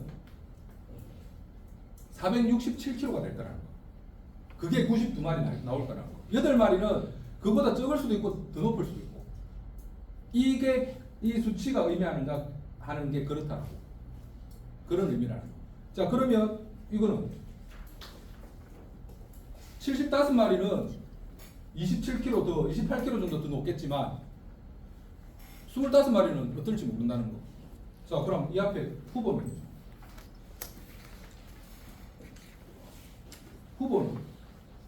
도체중이 56입니다. 100마리 중에 56마리는 33kg 정도 더 크겠지만 44마리는 모른다는 거죠. 어떻게 더 클지도 있고 더 작을 수도 있고. 네, 그만큼 그 수치가 높을수록 정확도가 높아지는 거예요. 네, 그렇게 이해하시면 될 것 같고, 맨 뒤에 1372를 제가 가져왔는데 지금은 모르겠습니다. 제가 이 자료 만들 때만 하더라도 이거 5,000원짜리 전액이거든요. 5,000원짜리. 네. 자, 근데 능력치를 보시면 이 PD 값이 27.95, 배치하는 단면적이 4.84, 이 등심 단면적입니다. 등지방 두께가 마이너스 0.54, 근내지방도가 0.36입니다. 자, 제가 왜 이 소를 보여드리냐 하면 내가 개량을 하겠다. 개량을 하겠다. 근데 우리 집 암소들이 그렇게 능력이 좋지 않아. 만약 내가 개량을 오랫동안 해가지고 우리 집 소들이 엄청나게 능력이 좋다. 그러면 이런 소 쳐다보시면 안 되죠. 이거보다 훨씬 더 좋은 것들을 찾아 나서셔야죠. 구하셔야죠. 자, 근데 그게 아니고 내가 그거 뭐 개량해야 한다 보니까 내가 이제 개량해볼게 라고 해서 어떤 정액을 선정하신다면 이 정도 능력이면 저는 충분히 개량해 나가실 수 있을 거라는 거예요. 네.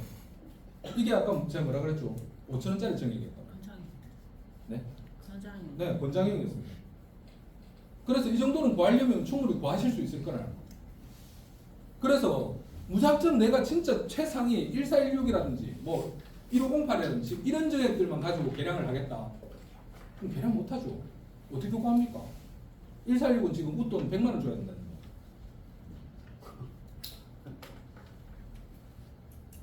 내가 개량을 하고자 한다면 최소한의 기준을 이 정도는 가져가셔야 된다. 네, 그렇게 생각하셔야 된다. 요거 기준으로 자료를 시수소를 찾아보시면 쓸 거 많습니다. 약 5,000짜리 그랬죠. 만원짜리 정액이 지금 현재 시판되고 있는 정액이 후보 시소까지 한 140두 정도 될 거거든요. 140두 정도 될 건데 후보는 전부 다 3,000짜리거든요. 그럼 후보는 능력이 좋지만 어쨌든 후보기 때문에 3,000원이라. 그럼 후보 빼고 보정만 놓고 보면 110두 정도 왔다 갔다 하는데요. 만원짜리 정액이 한 70두 됩니다. 근데 얘는 5,000원짜리라고. 물론 형질별로 도체중, 등심 면적 이런 형질별로 좋고 나쁨의 차이가 있을 겁니다. 있겠지만 어쨌든 만원짜리가 70두 이상이라고. 그 말은 뭐냐? 내가 어디에 목표를 두고 어떻게 갈 건지가 결정이 되면 쓸 수 있는 게 70두 이상이 된다는 겁니다. 그냥 특정 몇 개 정액에 내가 몰두하지 않는다면 쓸 수 있는 정액이 있다는 겁니다. 근데 그 얘기를 저는 좀 하고 싶어서, 자, 어쨌든 그렇게 해서 암소의 능력과 시수의 능력을 알았다면 교배를 해야 되는데, 교배는 동류교배, 이류교배가 있습니다. 동류교배는 차별성이 강조된 잘하는 것을 더 잘하게 해주는, 그리고 이류교배는 균일성 향상을 위한 교배법입니다. 좀 비슷비슷하게 만드는 거죠. 뭐 그림으로 보자면 이런 겁니다. 동류교배는 끼리끼리, 네. 뭐 그림으로 표현하기 좀 그렇지만, 이류교배는 상호 보완 되게끔 요렇게, 그렇게 해서 이렇게 좀 균일한 시설 거세 순놈을 만들어내는 것들을 우리가 이류교배라고 얘기하고, 이런 자료 아까 보완 행지를 가지고 서로 상호 보완되게끔 이렇게 교배하는 것을 우리가 이류교배의 어떤 활용이라고 보시면 될 것 같습니다. 왜 시소 계량 중심에서 농가암소 중심으로 바뀌었냐? 네. KPN이 중요하죠. KPN이 중요하지 않다는 얘기를 하는 건 아니고 KPN이 중요한데, 자료 조사를 해보니까 1000번대 이하 정액에서 육종가 순위하고 후대 도축 성적 순위가 다르더라는 겁니다. 642번의 육종가로는 1등이었는데 후대 도축 성적 순위로는 4등이었고, 802가 4등이었는데 15등이었고, 769는 5등이었는데 2등이었고, 789는 10등이었는데 후대 도축 성적 순위로 보니까 82등이더라는 겁니다. 근내지방도는 더하죠. 더하지 않고 어쨌든 차이가 있죠. 1등이 18등이었고 2등이 23등, 7등이 1등, 10등이 35등. 이 얘기는 뭐냐? 결국 암소가 어떤 암소가 교배되느냐에 따라서 능력치가 달라지더라는 겁니다. 자, 근데 한번 생각해 보시라고. 나는 과연 그 암소에 관심이 있었냐? 정액만 얘기했지. 나는 과연 우리 집에 암소에 관심이 한 번이라도 있습니다. 그냥 좋은 점에 구해지면 그냥 우리 집 암소에 넣기 바쁘지 않았냐? 한번 생각해 보시라는 겁니다. 네. 자, 친자기 사업. 개량을 위해서 우리가 친자기를 해야 될 건지 수정 날식을 해야 될 건지. 예, 이 너무 쉬운 질문이죠. 뭐 해야 됩니까? 개량을 위해서. 제가 조금 꽈놨습니다. 친자기는 이해를 해놓고 개량을 위해서 뭐 할 거냐? 그럼 이걸 친자기로 답해야 될까?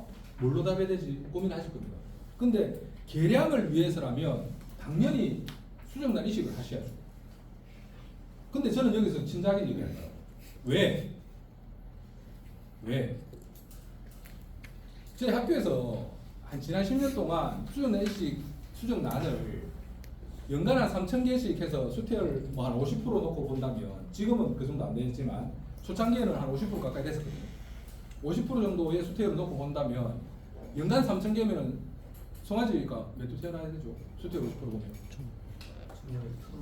1,500개 태어나야 그죠? 자, 1,500개 태어나야 돼. 자, 근데 성비 50% 보면 여기 또 몇 두가 암놈이죠? 750개. 네. 자, 그러면 내가 개량을 위해서 수정란 이식을 했다면 750개까지는 아니더라도 700마리는 등록이 돼야 될 겁니까? 공나무 밑으로. 수라노 밑으로 말고. 근데 저희는 그때 당시에 연구과정하고 이런 것들을 했기 때문에 그 자료를 다 조사를 했는데 5년이 지난 시점에 그러면 5, 7, 35입니다. 그죠? 700두씩 등록이 됐다고 5년 동안 그러면 3,500두의 암놈이 등록이 돼야 되는데 2,000두가 안 됩니다. 무슨 얘기입니까? 수정 날식 한 번 하는데 농가 기준으로 보면 송아지 한 마리, 암소 한 마리 얻어내는데 평균적으로 200만 원 들거든요. 4마리 배를 빌려야 되고 시술료 들어가고 알값 들어가고 뭐 이래저래 계산해보면 한 200만 원 들어갈 겁니다. 암송아지 한 마리 있는데. 예. 자, 근데 그렇게 어렵게 얻은 암송아지 한 마리가 그냥 수라노 밑으로 등록되어 있습니다. 수정란 이식의 효과가 아무것도 없습니다. 한 2년, 3년 지난 시점에 생각해 보겠죠. 야, 실제 의미는 별로 안 좋은데 주마저거 왜 저리 좋지? 좋은 게 팔아먹어야 되겠다. 등록 똑바로 안 해놓고 수정란 이식한 소를 그냥 일반 소 새끼처럼 그냥 팔아버립니다. 사가는 사람은 땡큐죠. 얼마 전에 이런 일이 있었습니다. 경남 거창에 일반 그 큰 소 경매 시장이 있는데 2천만 원에 거래가 됐습니다.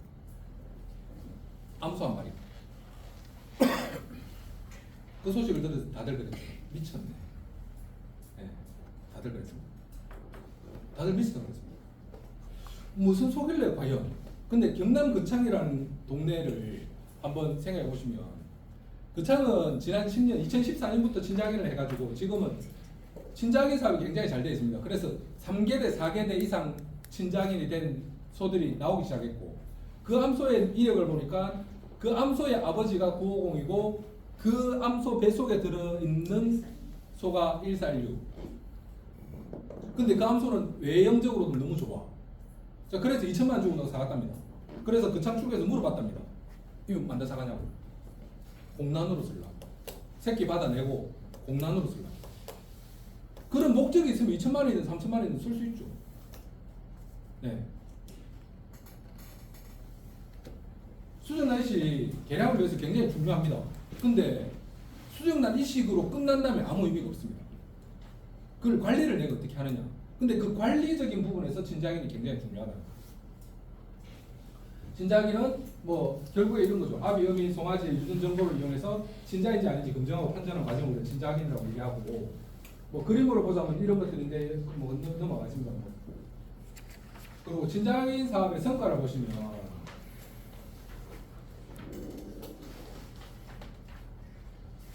네, 친자기 사업을 하는데 이런 지역도 있습니다.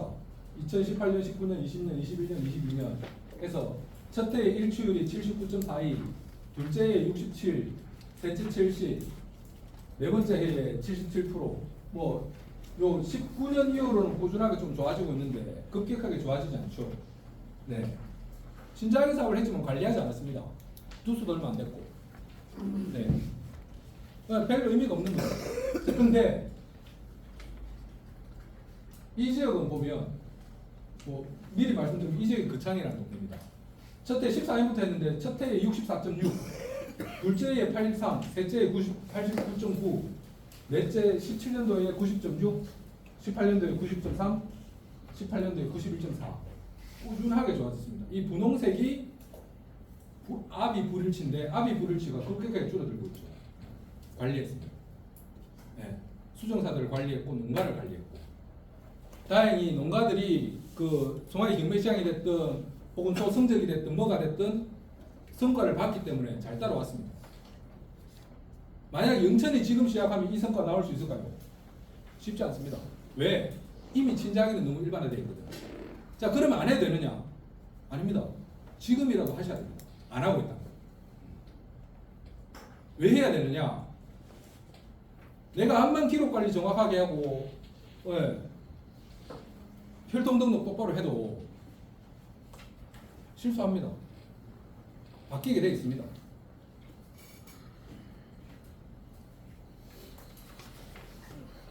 이런 어떤 방법을 통해서 좀 정확하게 이렇게 해가실 수 있는 방법을 찾으셔야 됩니다. 왜 찾아야 되느냐? 예, 결과에 나옵니다. 송아지 경매 가격이 친자 일치된 것과 부정된 것이 이거는 아마 2016년도 정도의 자료일 건데 이렇게 가격 차이가 나더라는 겁니다. 일치된 그룹에서 더 높게 나타나는. 그리고 도축 성적에서도 배치하는 단면적하고 근내지방도로 친자 일치된 그룹에서 유의적으로 우수하게 성적이 나타나더라는 겁니다. 그리고 이 지역은 3계대 일치 친자학인 경매시장을 합니다. 송아지 엄마 할머니까지 일치가 된 3계대 일치 송아지 경매시장을 하기 때문에 신뢰도가 굉장히 올라갔답니다. 가격적으로 큰 차이가 있냐? 물론 차이 있습니다. 근데 크지 않습니다. 하지만 들어오는 상인들이 하는 말이 믿을 수 있잖아. 믿고 사갈 수 있잖아. 그거는 지역 전체로 보면 굉장히 큰 이익입니다. 자, 근데 그 믿음이 왜 생겼냐? 여기서 보시면 가격 차이도 이렇게 난다는 걸 볼 수 있을 것 같고, 엘리트 송아지, 거창한 송아지, 친자인 송아지. 이 거창한 송아지가 3개대 이상인데 이렇게 가격 차이가 나고 있고, 이 등급 출연율 변화인데 이게 14, 17, 20, 23년도입니다. 투뿔 1등급, 원뿔 1등급 이렇게 나오는데 전국 평균, 경남 평균, 울산, 경북, 경남 A, B, C, D, E 이렇게 되어 있습니다. 그죠? 예, 아까 제가 말씀드렸다시피 우리 그 등급 체계가 19년 12월인가 바뀌었거든요. 그래서 20년부터는 전국 평균이 16, 15에서 32로 확됩니다. 23년도에 39%까지 올라가고요. 자, 그럼 경남 평균이 16, 18, 33, 41 이렇게 됩니다. 자, 근데 경남 A를 한번 보시죠. 경남 A를 보시면 아마 이건 책자에 잘 없을 것 같은데 16.46입니다. 이때 경남 평균보다 조금 낮죠. 17년도에 18%일 때 27.9까지 올라갑니다. 20년도에 33일 때 50.18까지 올라가고 41일 때 58까지 올라갑니다. 어딜까요? 거창입니다. 자, 그럼 거창은 친자하기만 했냐? 아니죠. 사례도 좀 잘 만들었을 거고 뭐 여러 가지 개량하기 위해서 노력하셨겠죠. 근데 그럼 거창에 있는 조합원들은 전부 다 거창 축협사로 다 먹일까요? 아닙니다. 이거 거창 군 전체잖아요. 거창 축협사로 먹은 농가도 있을 거고 자가테이만 하는 농가도 있을 거고 뭐 여러 가지가 있을 겁니다. 근데 이런 성적이 나오더라고요. 다른 지역도 마찬가지입니다. 경남의 다른 지역들도 지금 보면 최근에 와서 성적이 좋아지는 지역들이 있는데 자료 관리가 저만큼 중요하다는 것은 저는 이 자료를 보고 좀 생각을 합니다. 여기서 톡 튀는 것들이 거창입니다. 네. 뭐 원뿔은 당연히 줄 거고 1등급도 더 줍니다. 뭐 이건 전국적인 추세입니다. 하지만 어쨌든 이런 어떤 뛰어난 성적들을 보이는 결과들이 어디서 나타나느냐? 그럼 거창이 그럼 수영 내식을 엄청나게 많이 하는 동네냐? 그렇지 않습니다. 수영 내식 경남에 가면 더 많이 하는 지역이 있습니다. 자료 관리가 그만큼 중요하다. 친자 확인을 하고 안 하고 문제가 아니고 친자 확인을 통해서 도움을 받을 수 있지만 기본적으로 자료 관리가 중요하다고. 그건 농가에서 내가 직접 하든 아니면 뭐 조합에서 어떻게 관리를 하든. 근데 그걸 내가 어떻게 정확하게 할 자신 없으면 친자 확인이라도 하시라고. 친자 확인 필요성 이런 것도 뭐 개체 관리에 대한 과학적인 검증이고 뭐 송화의 경매 시장의 가격 및 신뢰도 상승 효과가 있고 전체적으로 한우사업 전반에 대한 신뢰도 상승 효과가 있다. 한우계량의 성과는 일반 송아지를 200도 입식한다고 가정했을 때 흑자 실현을 할 수 있는 연차가 9년차입니다. 누적 수익률이 흑자가 되는 시점이 12년차인데 돈을 좀 더 들여서 우량 송아지를 입식했다고 가정했을 때는 그거를 한 2년 정도씩 앞당길 수 있더라. 예. 뭐 이게 그냥 단순히 계산상으로 이긴 하지만 어쨌든 계산상으로는 그렇게 할 수 있더라. 근데 그 2년은 상당히 큰 기간이, 긴 기간이거든요. 농가 입장에서 보면. 네, 그런 차이가 있을 수 있으니 그렇게 해서 좀 지금 좋은 암소, 좋은 집단을 만들어갈 수 있으면 가면 좋겠다. 이런 말씀 좀 드리고 계량의 결과는 뭐 이거 신문지상에 나온 자료인데 이렇게 성적이 좋아지고 있습니다. 뭐 1등급을 논할 상황이 아니죠. 이제 기본적으로 원뿔 이상, 뭐 투뿔 이렇게까지 얘기해야 되는 그런 상황이라고 저는 생각합니다. 그리고 뭐 이런 것들 슈퍼 한우 뭐 이런 것들도 지금은 계량의 성과로 심심찮게 나타나고 있습니다. 그리고 저는 한우 산업에 가능성이 있다라고 보는 이유 중에 한 가지가 요 기사를 제가 보고 조금 좀 더 강하게 느꼈는데 외국의 어떤 유명한 유튜버가 뭐 우리 한우 고기를 이렇게 구워 먹어봤겠죠. 먹어보니까 최고로 뽑은 한우, 예, 그 비결은 종자 관리에 있더라. 네, 이런 얘기들을 하고 있고 지금 뭐 TV 예능이나 이런 데 보면 외국인들 나와서 뭐 소고기 구워 먹고 하는 것들을 엄청 많이 볼 수 있습니다. 네, 그 친구들이 그 나라에서 소고기 못 먹어봤는데 우리나라 와서 먹어보고 와 소고기 이렇게 맛있구나 이렇게 얘기할까요? 저는 그렇지 않을 거라고 봅니다. 한우 고기의 맛 그리고 한우 고기의 문화 우리가 그 숯불에 이렇게 구워 먹는 그 문화 이런 것들은 외국 어디 해외 어디 가도 저는 경쟁력이 있다 생각합니다. 네, 그만큼 뭐 맛을 우리가 보장할 수 있으니까. 자 그리고 계량을 하게 되면 이렇게 도체중도, 등심 면적도, 등지방 두께도, 근대지방도도 이렇게 우상향하는 등지방 두께는 아니지만, 예, 요 세 가지 형질은 이렇게 꾸준하게 높아지는 이런 성적들을 기대해 볼 수 있습니다. 계량을 하게 되면 그건 누구라도 할 수 있습니다. 공나도 기준으로 저희가 자료를 쭉 보고 왔는데 도체중, 뭐 근대지방도 이런 등심 면적 이런 것들을 쭉 보니까.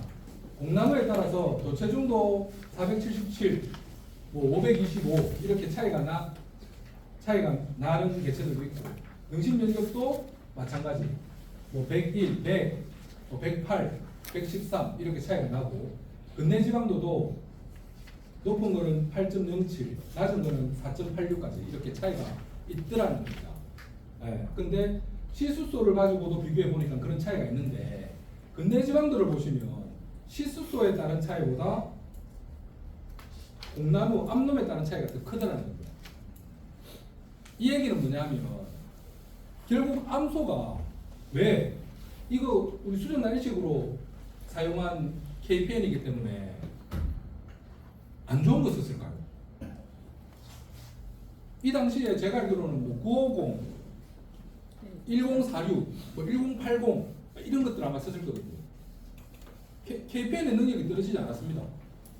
예, 근데 KPN 기준으로 나눠보니까 이런 성적이 나타나는데 암놈 기준으로 나눠보니까 네, 이렇게 8.07까지 나오는데 4.86까지 나오는 이 속에는 그러면 뭐 우리가 듣도 보도 못한 뭐 800번 정해 넣고 얘는 950번 정해 쓰고 그랬을까요? 후대가 이만이 많은데 저는 그러지 않았을 거라고. 암소에 따른 차이가 그만큼 많이 나더라는 겁니다. 그리고 이 자료를 보시면 자, 똑같은 KPN A와 A를 쓴 개체들과 B, C를 쓴 개체가 있습니다. 자, 근데 576 한번 보시죠. 576을 보시면 KPN A에서는 투풀 출입률이 20%입니다. 근데 KPN C에서는 투풀 출입률이 71.43%까지 올라가더라는 거죠. 차이가 나더라는 거죠. 예. 좋은 증액, 뭐 안 좋은 증액 있을 수 있죠.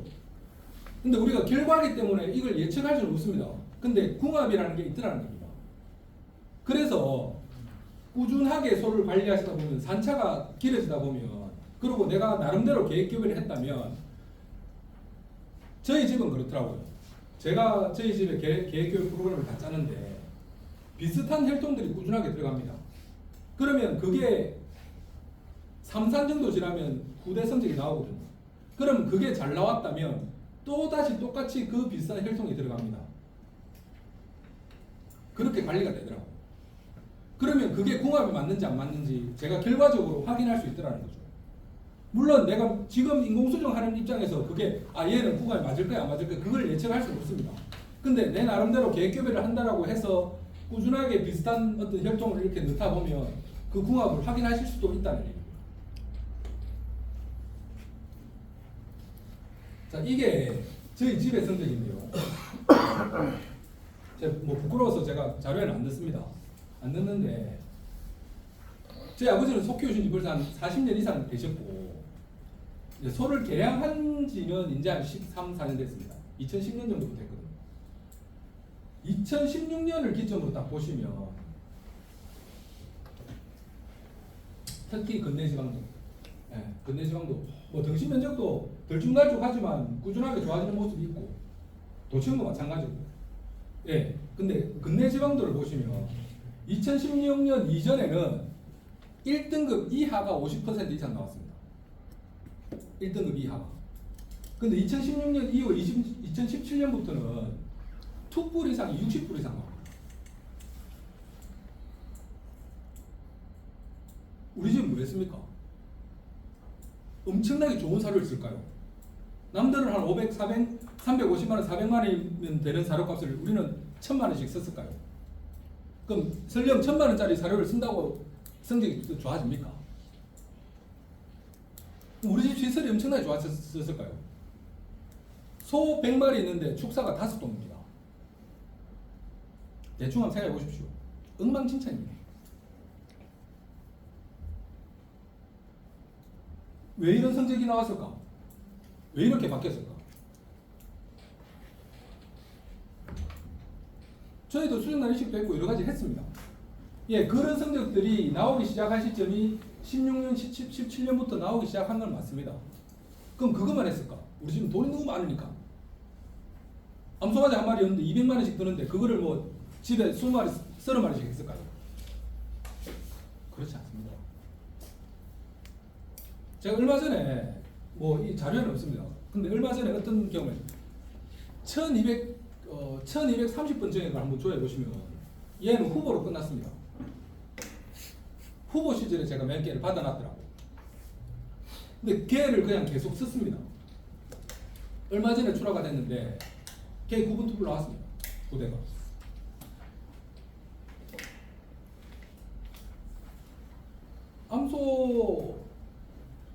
저는 암소의 영향이라고 생각합니다. 물론 그 후보 실소로 끝났지만 그 소의 능력 자체로는 그렇게 나쁘진 않습니다. 쓸만합니다. 근데 여러분들이 봤을 때 그렇게 완전 좋은 점이 그렇지 않습니다. 결국 암소의 자질이 어느 정도 받쳐주면 기본적으로는 웬만한 성적을 만들어낼 수 있다는 겁니다. 지금.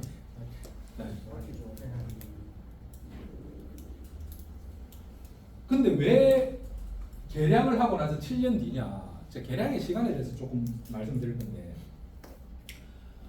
자, 개량을 합니다, 그죠? 아까 개량의 시작은 선발도태라고 말씀드렸습니다.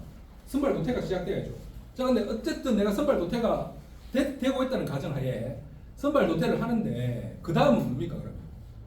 수정을 시켜야 될 거잖아. 자, 근데 오늘 내가 어디 여기 한우대학 갔더니 어느 놈이 와가지고 한 2시간 동안 개량하라고 엄청나게 떠들더라. 그럼 뭐 해야 되냐? 수정해야죠. 수정합니다. 자, 집에 가서 봤더니 와 다행히 한 마리가 발정이 왔어. 제가 수정을 합니다. 계획교배란 걸 해서 얘한테 맞는 정액을 이 암소에게 넣어주는 거죠. 넣어주는데 얘는 결과가 언제 나오죠? 언제 나옵니까? 10달 후에 나옵니까? 안 나옵니다. 10달 후에는 그냥 새끼를 놓는 겁니다. 예. 다행인지 불행인지 모르겠지만 암놈을 낳았어. 그럼 또 어떻게 됩니까? 또 14달 뒤에 다시 수정을 또 시켜야 됩니다. 그렇게 해서 또 10달을 기다려서 이 송아지의 새끼를 받았습니다. 다행히 순놈이라고 가정해 봅시다. 자, 그럼 30개월 지나야 되죠. 그럼 몇 년입니까? 6년. 네, 6년입니다. 6년, 7년입니다. 이 한 마리 기준으로 그렇다고. 자, 근데 처음에 난 송아지가 수송아지라고 가정하면 몇 년입니까? 그래도 4년입니다. 네, 40개월입니다. 4년이 지나야 됩니다. 10달 뱃속에 있고 30개월 뒤에 출하가 될 거니까, 그죠? 자, 근데 계량은 그런 거라고. 내가 오늘 했다고 내일 결과 안 나온다고. 한 달 뒤에 결과 안 나옵니다. 1년 뒤에는 나와줬으면 좋겠는데 1년 뒤에도 안 나옵니다. 근데 내가 오늘 이 한 행위를 꾸준하게 해나가다 보면 5년 뒤에, 6년 뒤부터는 그 결과가 꾸준하게 쌓일 겁니다. 그 결과. 처음에 3년만 봤으면 저희는 계량했을까요? 계량 안 했을 겁니다. 왜? 안 나오는데 결과가. 그 계량의 시간을 좀 이해를 하시고 꾸준하게 하십시오. 꾸준하게. 정액도 꾸준하게 구하시고, 아까 제가 보여드렸잖아요. 내가 어느 정도의 수준에, 자, 내가 암소가 한 100마리 있어. 근데 내가 쓸 정액을 한 200개를 확보해놨어. 자, 그러면 1416을 신청하든 뭐 1508을 하든 1509를 하든 하시면 되죠. 왜? 난 쓸 게 100개가 있으니까, 200개가 있으니까. 근데 나는 100마리 암소가 있는데 쓸 정액은 50개밖에 없어. 와, 근데 1416만 난 주구장창 신청하고 있어. 이게 뭐 하는 겁니까? 그 암만 좋은들 그게 뭐 한 개 가지고 20개를 수정시킵니까? 30개를 시킵니까? 그러니까 그런 것도 좀 전략적으로 하시라고. 내가 가지고 있는 정액이 얼마나 되는지, 그리고 인공수정사가 내한테 줄 수 있는 정액이 얼마나 되는지, 그런 것들을 좀 잘 파악하셔가지고 내가 좀 전략적으로 이렇게 좀 좋은 정액을 신청할 수 있는 상황인지, 아니면 나는 뭐 기본적으로 계량할 수 있는 수치의 능력을 가진 소를 일단 많이 확보를 해야 되는 상황인지, 그에 따라서도 접근이 달라져야 됩니다. 자, 결론입니다. 자, 기본에 충실하자. 너무나 당연한 얘기죠, 그냥. 네. 물 관리 하셔야 되고, 바다 관리 하셔야 되고, 개체 관리 하셔야 돼요. 네, 그게 기본입니다. 그리고 고급육 생산은 개체 및 농가 수익성을 높여줍니다. 고급육 생산을 위해서는 생양관리 사료도 중요하지만 기본은 차질이 우수한 개체가 있어야 됩니다. 소의 차이를 만들어 보자고. 소의 차이를 만들어가는 게 계량이야. 다시비우상 개체는 농가의 관심과 노력으로 만들 수 있다. 아는 것과 행동하는 것은 큰 차이가 있다. 고급육 생산은 농장의 경쟁력이자 자부심이다. 네, 이런 생각을 좀 해보시면 좋을 것 같고, 암소 계량은 한우산업 발전의 핵심적 요소 중 하나다. 네, 자, 이런 겁니다. 아까 제가 강조에 말씀드렸지만 우리나라는 지금 시스터 선발을 농가가 하는 게 아닙니다. 한국계량사업소도 다 하고 있죠. 자, 그러면 그 말은 뭐냐? 조금의 차이는 있겠지만 기본적으로 그 혜택은 모든 농가가 다 누립니다. 다 누려야 됩니다. 그리고 다 누릴 수 있습니다. 자, 근데 암소는 어떻습니까? 우리 집 암소 좋다고 옆집에 줍니까? 별로 없습니다. 그런 농가. 공나누를 구하러 가보면요, 공나누 값은 천정부지로 뜁니다. 그냥 얘 살찌워서 팔 것 같으면 한 600만원, 700만원 준다고 하면 좋다고 파실 농가들이, 사장님 집에 소 좀 괜찮은 소 있다 그러던데 공나누로 좀 써볼까 합니다. 1,500만 됩니다. 좋은 소기 때문에 절대 내놓지 않습니다. 잘 안 줍니다. 네. 암소의 차이는 그런 거라고. 시수소는 내가 구할 수 있냐 못 구하느냐의 차이지만 암소는 내가 얼마나 노력해서 만들어냈느냐, 그런 집단을 가지고 있느냐 차이죠. 근데 그게 엄청나게 중요한 요소라고 해요. 계량은 인위적으로 죽이는 거다. 예, 인위적으로 죽여야 됩니다. 능력에 따라서. 예, 물론 농가에 따른 전략이 다를 수 있겠지만 기본적으로 능력이 좋으냐 나쁘냐를 판단해서 그걸 가지고 인위적으로 죽여야 됩니다. 예, 목표에 부합하지 않는 개체는 좀 일찍 죽이고 부합하는 개체들은 좀 더 오래 살려두자. 계량은 우리가 원하는 방향으로 확률을 높여가는 거예요. 확률. 네, 한 번 좋은 정에 썼다고 계량이 끝나는 게 아닙니다. 계속 관리해야 됩니다. 계속 꾸준하게 하셔야 됩니다. 계량은 복리이자. 복리이자는 어떻습니까? 시간이 길어지면 들수록 이자가 늘어나죠. 계량도 마찬가지라고 생각합니다. 아까 저희 집 자료 보여드렸는데 저는 저희 이제 아버지가 연세가 많고 해서 이제 저희 더 이상 아마 비육을 안 할 것 같습니다. 지금 비육하고 있는 개체들 빼고는 이제 지금은 수송아지 팔아먹고 있는데 어쨌든 지금 만약에 한 칸에 5마리 정도를 키우고 있는데 4마리 5마리 키우고 있는데 한 칸에 나가면 한 3마리 이상은 투풀이 안 나올까라는 기대를 합니다. 근데 대충 맞습니다. 그 기대는 어디서, 그 믿음은 어디서 나왔을까요? 그냥 계량의 시간입니다. 네. 누군가 위기는 누군가의 기회다. 코로나가 그랬던 것 같습니다. 코로나가 전부 다 위기다 그랬는데 우리 간호사라고 하시는 분들은 굉장한 기회였습니다. 그런 상황이 어디 있습니까? 네. 근데 또 지금은 바뀌었죠. 물론 모든 국민이 지금 다 어렵다 하지만 특히 우리 간호사람은 지금 너무 어려운 시간을 보내고 있습니다. 근데 계속 어려울 거냐? 네. 언젠가는 또 좋아질 겁니다. 그런 희망이 없으면 이 사람 만납니까? 당장 농구해야지. 근데 언젠가는 좋아질 겁니다. 그럼 그 좋아질 때를 기다려서 그때를 맞춰서 준비하는 겁니다. 좋아질 거라고 보고. 행복은 긍정적인 경험의 강도가 아닌 빈도다. 아까 제가 말씀드렸죠. 3,000만 원짜리 소가 한 번 나오는 것보다 1,500만 원짜리 소가 꾸준하게 나오는 게 훨씬 농가한테는 도움이 됩니다. 그게 필요한 거죠. 네. 그런 것들을 만들어내기 위해서는 꾸준하게 계량해서 좋은 집단을 가져가셔야 됩니다. 계량의 주체는 농가 자신이다. 네. 제가 오늘 지금 한 2시간 동안 이렇게 얘기하고 있는데 결국 여러분들이 하셔야 됩니다. 사장님들이 하셔야 됩니다. 집에 가서 내가 어떻게 해갈 건지 기본적으로 우리 집 암소들의 능력이 어떤지 한번 쭉 체크해 보십시오. 쭉 체크해 보시고 지금 뱃속에 새끼가 들었으니까 얘 놓고 나면 얘 음이랑 송아지 같이 파시든지 키우시든지 그것부터 일단 정해 보십시오. 그러고 나서 우리 집에 계속 키울 거다. 그럼 내가 계획 개발을 어떻게 할 건지 얘한테 정액을 어떤 넣을 건지 그럼 그 정이 내한테 있는지 없는지 그럼 우리 집에 들어온 수용사가 그 정액을 가지고 있는지 넣어줄 수 있는지 따져보십시오. 조금 야박할 수 있지만 따지셔야 됩니다.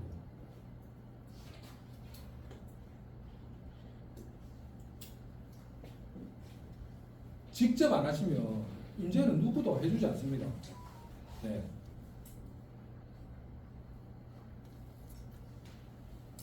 결국에는 농가들이 스스로 뭔가를 바꿔내지 않으면 그리고 꾸준하게 해내지 않으면 계량의 성과는 굉장히 어렵습니다. 그래서 계량이 희망이 있습니다. 왜? 어렵기 때문에. 근데 또 하려고 보면 계량 굉장히 쉽습니다. 왜? 할 게 없거든요. 계량은 할 게 없어요. 내가 수정만 잘 시키고 정액 확보만 좀 해놓고 관심만 좀 가지면 돼요. 근데 사료는 어떻습니까? 사료배 절감을 하려면 TMR 배합기 내야 돼. 원료사료 구하러 다녀야 돼. 내 거 비벼야 돼. 그렇기 때문에 TMR 배합을 선택하시는 분이 더 많은지 모르겠습니다. 직접 하니까 뭔가 하는 것 같거든. 그것도 맞죠. 뭔가 하시는 거 맞죠. 근데 계량은 너무 할 게 없어. 발정 체크는 내가 계량을 하려고 하든 안 하려고 하든 발정 체크를 해야 되고 계량을 하려고 하든 안 하려고 하든 인공수정을 해야 되고 계량을 하려고 하든 안 하려고 하든 송아지는 받아내야 되고. 근데 그게 차이가 뭐라고? 스마트를 도태할 거냐, 계획교배 할 거냐. 그 생각, 그 관심을 내가 좀 가져볼 거냐 말 거냐. 관심인 거죠, 관심. 생각인 거죠. 생각인 겁니다, 생각. 그러니까 안 하려고 보면 아무 티가 안 납니다. 그리고 금방 티가 나지 않습니다. 시간이 걸린다는 거죠. 살아남는 종은 강한 종이 아니라 변화하는 종이다. 진화하지 않는 것은 살아남지 못한다라고 찰스 다윈이라는 사람이 얘기를 했더라고요. 우리 사업도 마찬가지 같습니다. 아까 제가 처음에 굉장히 암울한 얘기했고 중간에 좀 희망적인 얘기했고 이제 해야 되는 건 말씀드렸는데 저는 굉장히 괜찮은 사업이라고 생각합니다. 한우사업. 내가 내 능력이 되는 한 할 수 있고 앞으로 없어지지 않을 산업이고 없어진다 하더라도 가장 늦게 없어질 산업이다. 근데 그 산업 안에서 돈을 벌지 말지는 그건 농가마다 다 다르다. 시대의 요구에 맞게끔 맞춰가느냐. 그게 뭐 사육기간 단축이 됐든 개량이 됐든 뭐가 됐든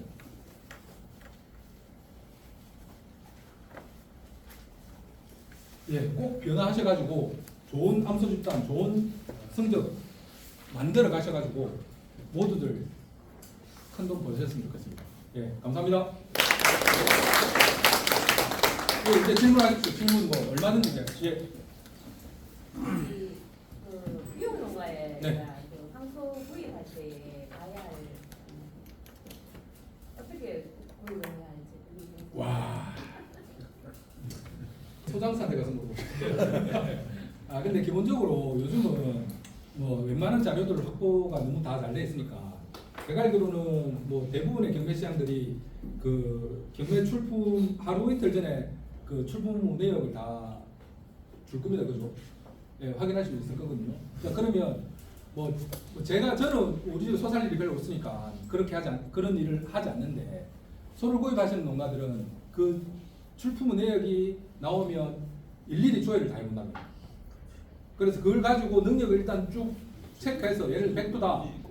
1등부터 100등까지 줄 딱 세워놓고 그 다음날 장에 가가 출품되는 거 보고 그 소를 딱 쳐다본답니다. 그러면 오케이, 얘는 능력과 내 눈높이와 성장 발육이 맞네. 자, 그러면 그 픽하는 거죠. 사는 거죠. 근데 그냥 장에 가가지고 이게 산다. 예전가 250만 원 되는데 내가 그 400만 원 쓸 수 있겠습니까? 절대 못 씁니다. 근데 그렇게 해서 오신 분들은 250만 원짜리든 150만 원짜리든 자기 눈에 들면 400만 원 쓸 수 있습니다. 그 소를 내가 가져갈 수 있는 용량은 그 차이인 거죠. 내가 얼마나 이 소에 대한 공부가 됐느냐. 내가 봤을 때 능력도 좋고 다 좋은데 발육이 안 좋아. 그러면 굳이 살 필요 없는 거죠. 근데 내가 봤던 기준이 다 맞아 떨어지면 뭐 그게 얼마가 됐든 내가 돈을 지불할 수 있는 거죠. 그거를 내가 하느냐. 그러니까 당일날 가서 내가 그냥 단순히 판단할 거냐. 아니면 미리 뭔가를 보고 능력이든 뭐 그게 진짜든 뭐가 됐든 그런 것들을 미리 보시는 그런 노력들이 필요하신 거죠. 또 다른 거.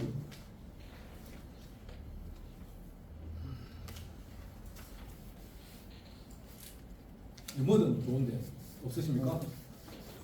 그러면 마치겠습니다. 2시간 동안 진짜 열심히 잘 들어주셔서 감사합니다.